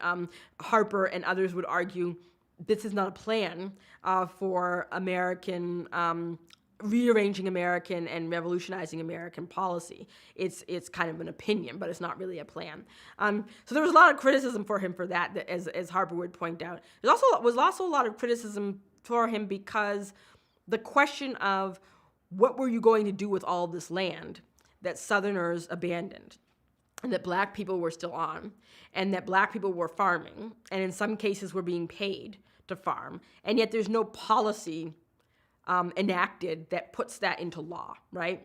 And so when Harper's criticizing him for colonization, as when many African-American abolitionists criticized Lincoln in 1862, they're not just talking and reflecting on his plan for colonization. They're really responding to the fact that the war is moving in a direction that up until early 1863, Lincoln didn't publicly acknowledge, right? He didn't publicly note that, the reality on the ground, Northerners, is that slavery is dissolving, right? Because black people are fleeing, right? And because the white South is collapsing. And so once the white South starts to collapse, the people who are running the economy, as they've always done, are the black people who are doing the labor and continuing to produce the cotton and the rice and the sugar. So the criticism of Lincoln is not merely that he was a colonizationist in 1862, it was that he did not, in many people's opinion, many radical abolitionists' opinion, did not have a foresight into what he was actually going to create once the Civil War ended.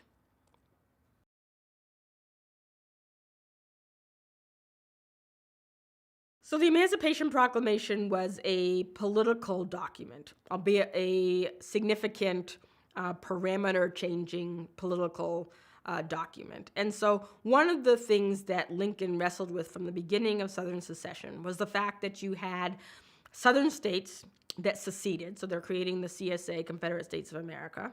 They own slaves. And yet then you have 4 states that were border states that had enslaved people, but that didn't officially secede. And as president, Lincoln had to politically figure out how to make sure those states did not secede. And not only that, those states could be relied upon to help the Union Army transport from the North into the South. So with this, the idea of saying that slavery ended, right, was not something that was going to appeal to the border states, right? You had a lot of slaveholders in those states.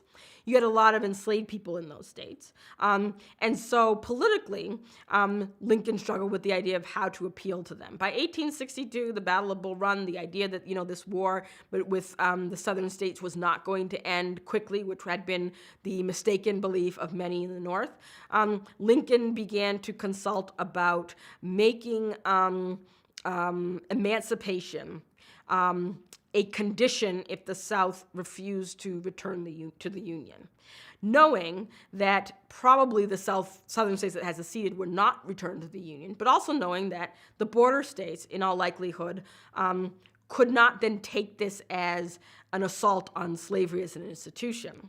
They could take it as a reward for them being loyal to the government, because the Emancipation Proclamation did not free any slaves, and it actually said if you were not rebelling from the federal government, you could keep your slaves. And so people were still enslaved in Missouri, Tennessee, Kentucky, and Maryland. So the Emancipation Proclamation was a political move. However, the thing that the Emancipation Proclamation did was that once it was passed in 1863, African-American people recognized it as a rebirth of freedom, and this was a phrase that was used often by black spokespeople in early 1863. It allowed black people to now formally enlist in the Union Army, although African-Americans in Louisiana and Kansas had already formed militia companies and were fighting. This was sort of the proclamation that said they could join the federal government. And it's really the first time that the federal government, an executive of the United States, has said that enslavement is incompatible with the United States. No other leader had ever said that. And in fact, most white politicians up until 1860 would not have argued that slavery was incompatible, right? It was very, very rare that you would find a white politician who would be like a Charles Sumner and argue that, we cannot exist, that slavery had to be abolished immediately, even if they were anti-slavery. So the Emancipation Proclamation had a profound effect. It also affected the way that white Northerners viewed the war. If you were a white Northerner and you had fought in the war, by 1863, there's draft of working class people across the North into the Union Army. Many of those people then equate the war with freeing the slaves, and there are multiple riots, the biggest one being in New York, against enlistment and against the black population by white people within those cities. And so it changes the focus of the war. It changes it for the better in terms of African Americans seeing it as this road to emancipation. It also changes it in terms of the backlash against emancipation that arises in the North during 1863 and 1864.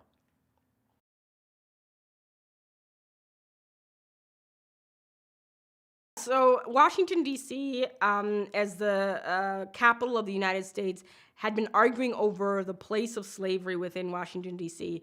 Since 1800, right as soon as it became a capital, and that was because number one, D.C. is carved from states that existed. So the question was, what did it mean if you carve out this district? It's the capital of the government, and yet slaves are being held within that territory in that district. You also had the issue of that Washington, D.C. had a slave market, so where slaves were sold right in view of the White House. So what did this mean that slavery and slave trading occurred in the capital city of the United States? And then you also had enslaved people who worked in the White House who were owned by politicians. So if you're a politician before 1860 and you traveled to D.C. for Congress or Senate, you would bring your enslaved people with you. And so what did that mean? So this had been a battle that had been brewing in Washington, D.C. since 1790, when it's is set to become a district. By the 1850s, Washington, D.C.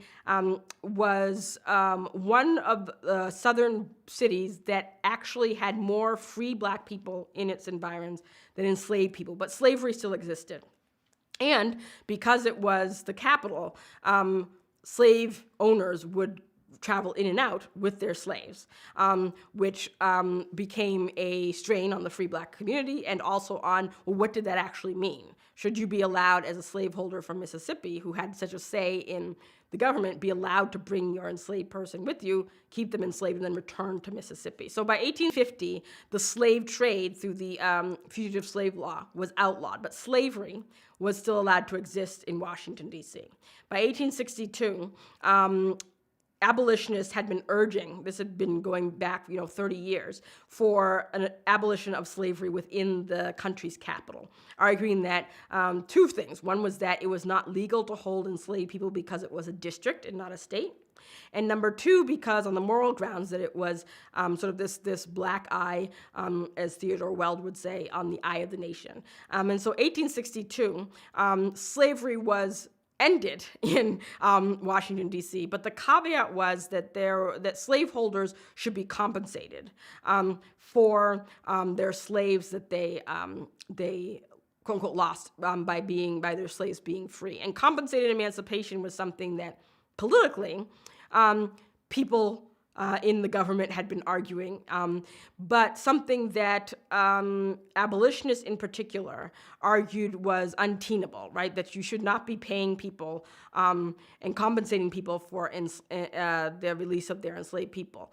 The argument on the other side for people who wanted them to be compensated was that Britain, when they outlawed slavery in their colonies, compensated slaveholders in those colonies. So it became an argument on compensation, but it also became a reflection of this division within the Republican Party, right? What would happen? Yes, we're anti-slavery. Yes, they were free soil. But what did the mechanics of that look like? And many, if not a majority of Republicans, 1862, still believed that slavery was something that could be gotten rid of by gradualism, by compensation, and by really appeasing white slaveholders as opposed to immediate emancipation for the enslaved.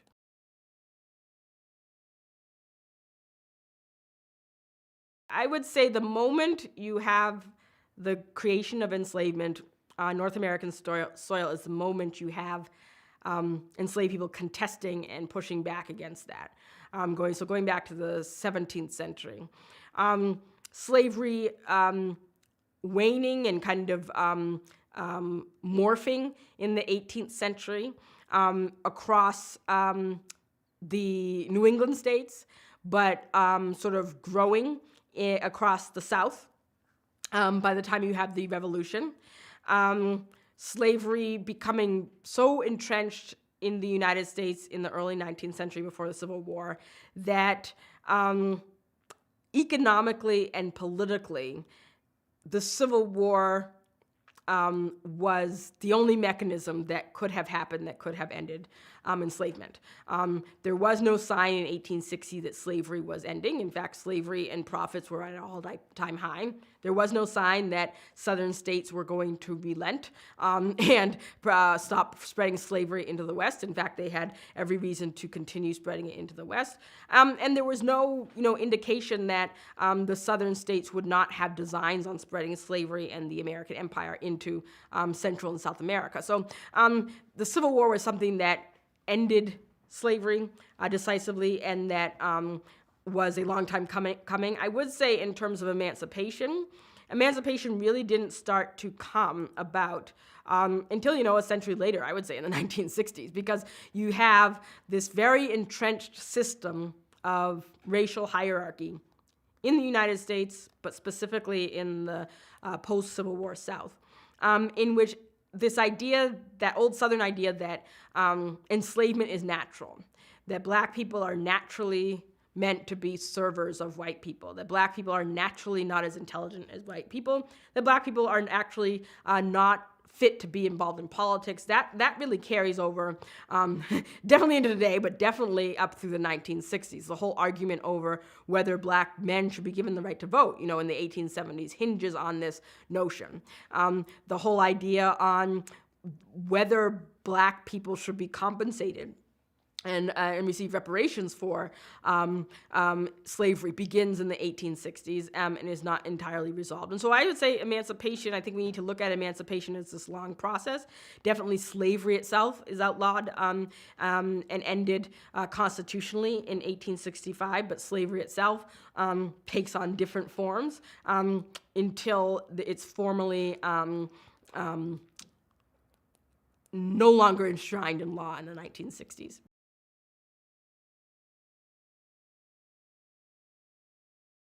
So is Lincoln the great emancipator? I think Lincoln is the political vehicle through which emancipation was enacted on a political and legal footing, right? In terms of Lincoln himself, a man, being the one who freed the slaves, I would say historical evidence would say no. In terms of people who should be exalted, I would say looking into the ways in which black communities themselves responded to that moment of when the shots are fired in Fort Sumter. We have a lot of stories of people like a Robert Smalls, who was an African-American man enslaved in South Carolina. He basically stole a ship and surrendered to the Union, and then became a defector to the Union who helped the Union discover pathways into the Confederate South. Harriet Tubman, another one who's working as an armed resistor in South Carolina.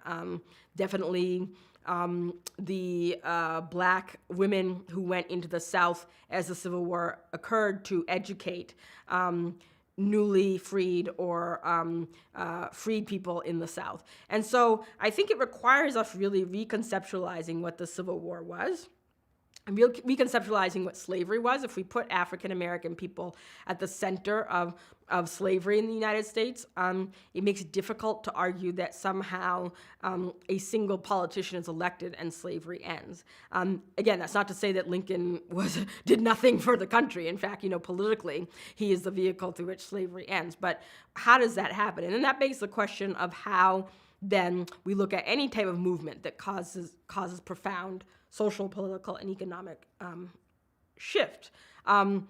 It might mean that a lot of times that happens not based on who is elected, although that person becomes a conduit for the will of what the people want, but that it's the people themselves who end up forcing that politician, forcing their hand in a more liberatory way.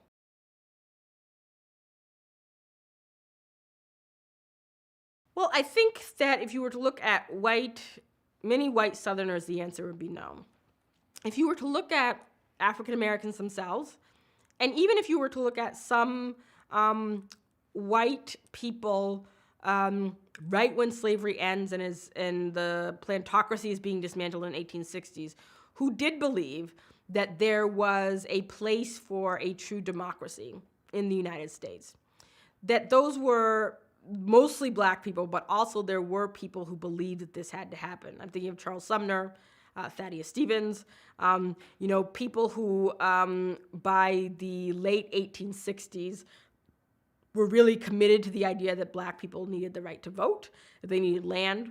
But definitely black people themselves foresaw a future. And one of the best things to do is look at old newspapers and look at what freed people were saying about the country. And they're very, very optimistic from roughly 1865 to roughly 1875. Because as violent as Reconstruction was, as much as the future was uncertain, they really had seen that they had been promised that the country was going to have this rebirth. And they really believed that that was true. And they really saw that almost come to fruition, right? So they're seeing for the first time schools appear in the South where, the South didn't have a very rigorous public school system for anybody who was not a slaveholder. They see the first set of African-American office holders elected to office. They see African Americans suddenly allowed and moving when they're being attacked by whites. They move to Oklahoma Territory. They move to Kansas, picking up and creating their own towns. Black women now being able to decide whether or not they want to have children, to the extent that women could decide in 1860s. But I mean, this is a big step, and just this notion that if you read sort of what freed people were saying in that 10-year period after the Civil War, really seeing that democracy was on the horizon. The most heartbreaking thing about that is that we know that that wasn't the case. But if you were around at the time, most African American people, particularly people who were formerly enslaved, there's a sense that it can happen, and so they keep on voting, they keep on enrolling their children in school, they keep on demanding that they get school and mutual aid societies, and that they're allowed to purchase property and all these types of things. And they wouldn't do that if they believed that it was hopeless and that there was no place for them in the society. So yes, I would say that black people definitely believe that there is a place. With some exceptions, but mostly yes.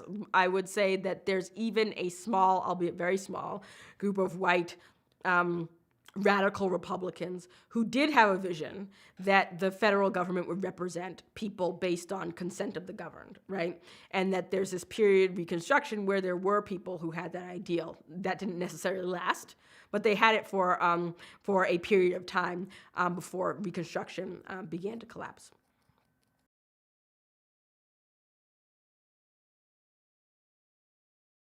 So the Gettysburg Address is one of those things that spoke to this idea of reunion and this idea that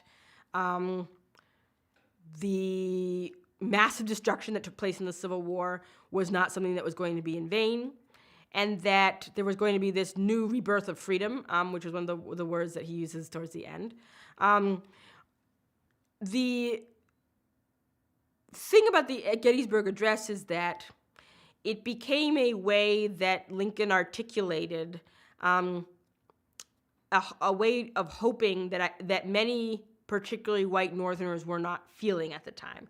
And many black Northerners, although they were looking at the Civil War as something that was this cataclysmic redemptive moment, it hadn't been articulated by somebody in power. And so that becoming a very powerful notion that America was at a precipice, but all of the death and destruction was not something that was going to be in vain, and that actually there could be something that would be born from it. And that would be the new birth of freedom became kind of a rallying cry amongst many black intellectuals and black politicians later on, because they would point to this as saying this was a sign that there was this new rebirth. And so particularly as we get into how did black people see themselves having a place in the future of the country.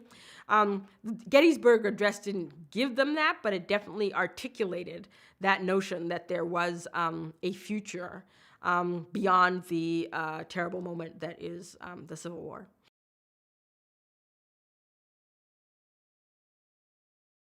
So the 13th Amendment was passed in 1865. It says that slavery and involuntary servitude could not exist in the United States. The caveat in there is except for in punishment for a crime.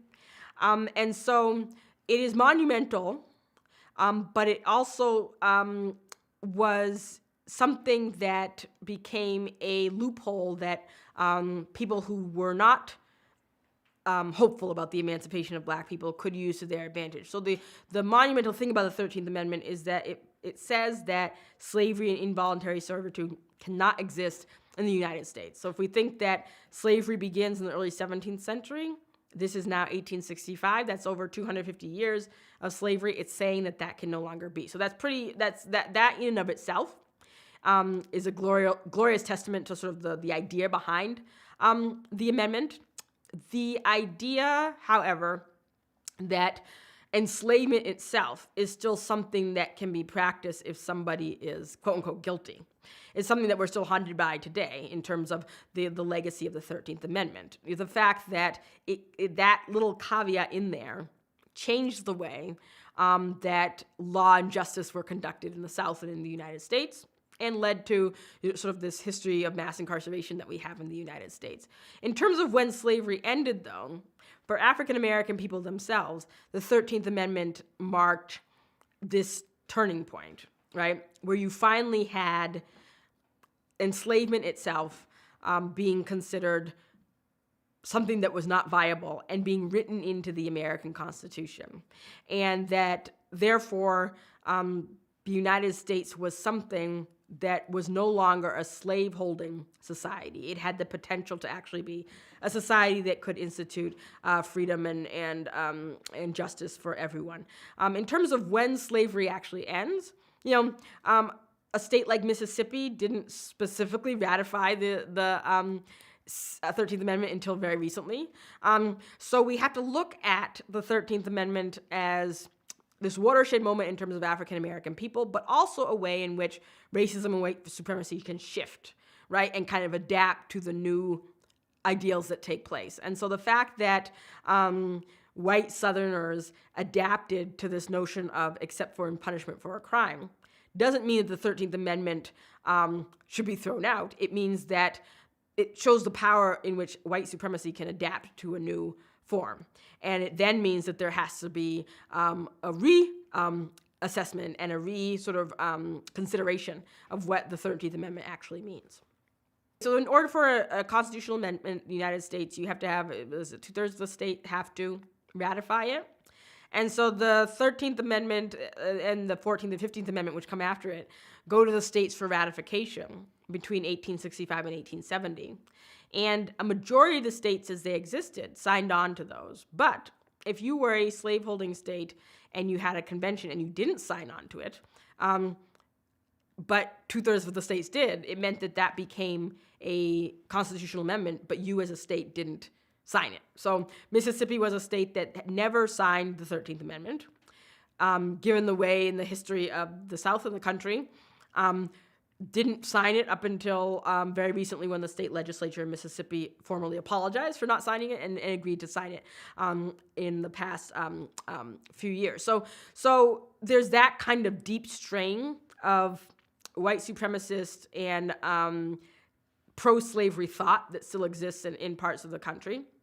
But in terms of African American people being legally enslaved, we know that the convict leasing system that developed after the Civil War was a way in which African American rights could be curtailed because you could send somebody to prison and they can then technically work for your company. And so I think one of the things as historians and as people who are curious about this history to do is look at how systems morph into the systems that we experience today. So, right, slavery does not exist.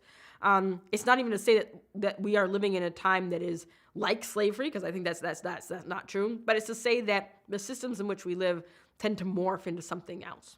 unless there's a concerted effort to continue to agitate to make sure that they don't morph into what the country was built upon. And so the 13th Amendment ended slavery. African American people recognize it ended slavery.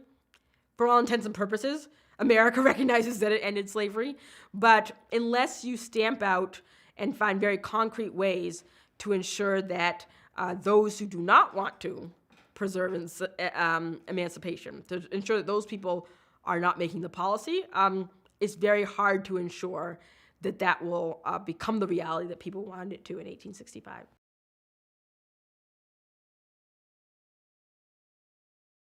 John Wilkes Booth came from a very famous acting family. He was very, I often, when I think of the assassination of Lincoln, I think of it would be akin to today if a president were assassinated by somebody who people saw on reality TV. It was that type of relationship between Lincoln and this person who was a secessionist who believed in the cause of the Confederacy. John Wilkes Booth there had been designs against Lincoln going all the way back to 1861, and they emerged in Baltimore. And he goes to Ford's Theater for this performance, and he was assassinated again in front of his wife and the Lincoln family, having all sort of these terrible tragedies that occur, sort of all in the span of 4 or 5 years. And when he was assassinated, there were initially reports that Lincoln had survived, or that he was going to survive, and then very famously, of course, he's taken to his chambers, and the statement is he's now one with the ages, that he had died. And so, really, for Americans at the time, the fact that a president could be assassinated, and that a president could be assassinated by somebody who, particularly in the North, many people thought they knew casually because he was an actor, and the Booth family was an acting family, was something that was very tragic. It was doubly tragic because at the time, there weren't a lot of mechanisms in place to decide what would happen to the Lincoln family. So Mary Todd Lincoln, once her husband was assassinated, she leaves the White House, and she enters sort of a period where she doesn't have a lot of money. She's completely alienated from other members who were part of her husband's cabinet. And so it's kind of like just a changing of the guard, whereas nowadays we know, of course, that former heads of state have certain levels of protection once they leave office. Their families have certain levels of protection. So that was kind of a monumental moment just from a human level and a personal level. In terms of the Civil War, it creates Lincoln as a martyr within the American imagination. It shifts the way that many African Americans viewed him, even though he had a lot of critics, say Frederick Douglass and Francis Allen Watkins Harper. The fact that he was assassinated sort of alters the way that African American people remember him and remember him as a president. The other thing that happens, though, is that when he ran for office again in 1864, and again, we have to think that it was not a foregone conclusion that he would win re-election. He wins, and he replaced his running mate with Andrew Johnson, who was a non-slaveholding white man from Tennessee, a unionist, but a virulent white supremacist.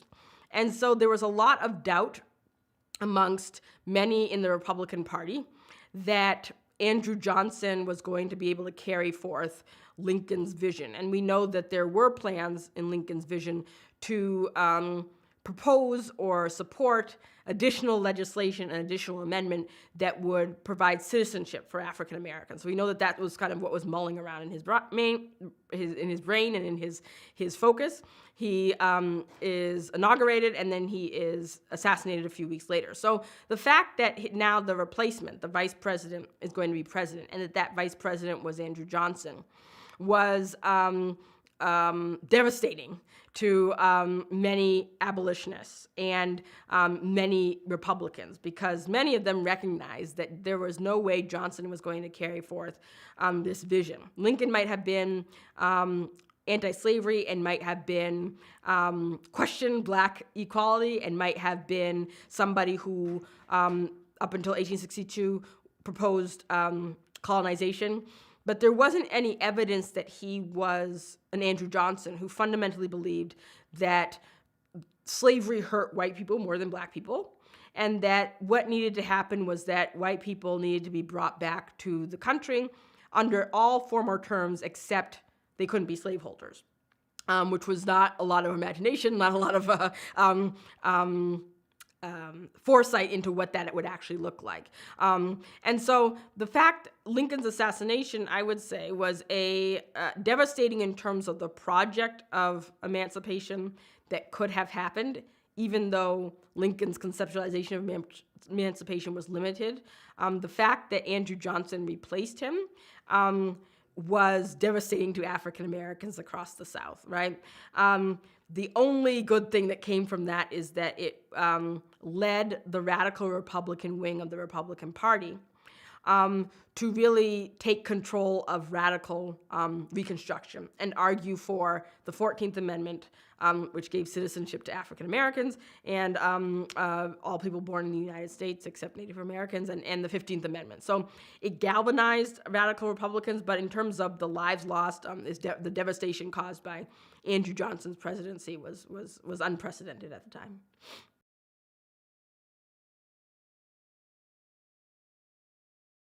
I think the biggest thing that comes to mind is this notion that somehow Lincoln was a racial egalitarian and that he foresaw the country that we know happens at the end of the Civil War.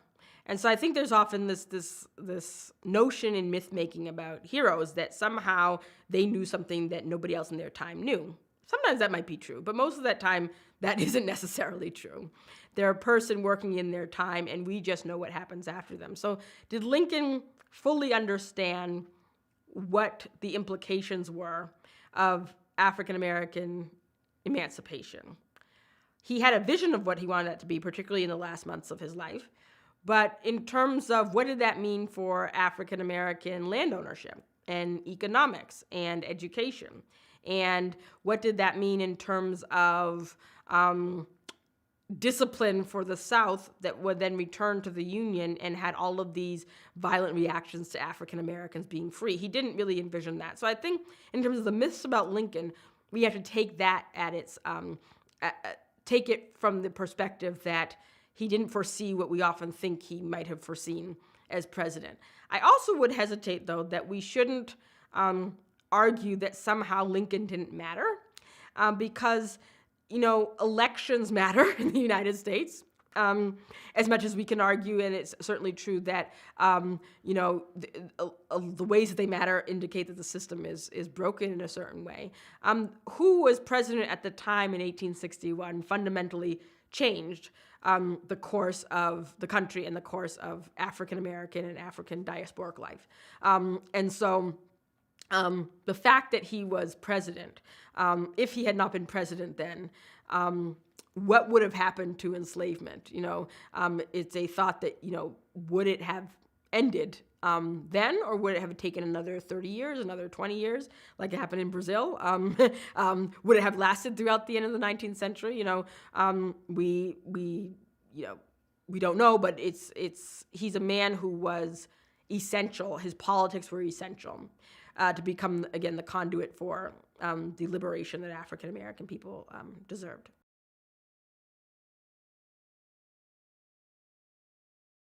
I would say that the abolitionist movement itself was driven by Black people and Black communities, and that's where a lesson for future fights against inequity and white supremacist violence can come from, which is that the best abolitionist practice in the 19th century in the United States was when African American communities themselves defined the parameters of what liberation looked like. And then white people were able to help them achieve that. And so that's a very powerful thing to learn from this moment, and I think it's a very powerful thing that can inform, the 20th century civil rights movement, current day struggles against racial injustice. In terms of the abolitionist movement as a movement that was inherently anti-racist, it would depend on who you were talking to in the abolitionist movement. Someone like a Wendell Phillips, who was an orator and anti-slavery activist from Massachusetts, he definitely was somebody who believed fundamentally that African American people were equal and that they deserved not just rights in the United States, but compensation for their labor. And he was somebody who, work on Wendell Phillips would indicate he gets a lot of that by listening to and interacting with the Black community. Somebody like a William Lloyd Garrison, once the Civil War ended, tended to do what a large group of white abolitionists did, which was that they really saw slavery ended, Black people had been delivered, to emancipation, and so Garrison literally closed up the Liberator, right, and basically said, we're no longer going to publish because our work is done. That approach, for many African American people and for many people who were more radical, struck them as not engaging with what abolition really was supposed to mean, which was that not just that you were ending slavery, but that you were recreating and creating a racially egalitarian, representative democratic government. And so there would be criticism that way. I would say, though, that one of the things that is inspiring is that the abolitionist movement ended up forcing many Americans, many white Americans, who didn't really think about slavery because they didn't live in a slave society. It pushed many of those people, not the majority by any means, but pushed many of those people to reimagine what the country would look like, which I think is a good lesson that activists can have now, is that it is still possible that Black communities themselves protest. They end up creating a culture of protest, and that culture of protest, it can't be the only thing, but it does have the power to completely change the way somebody looks at and conceptualizes the world in which they live. And so that's kind of the most powerful lesson from the abolitionist movement.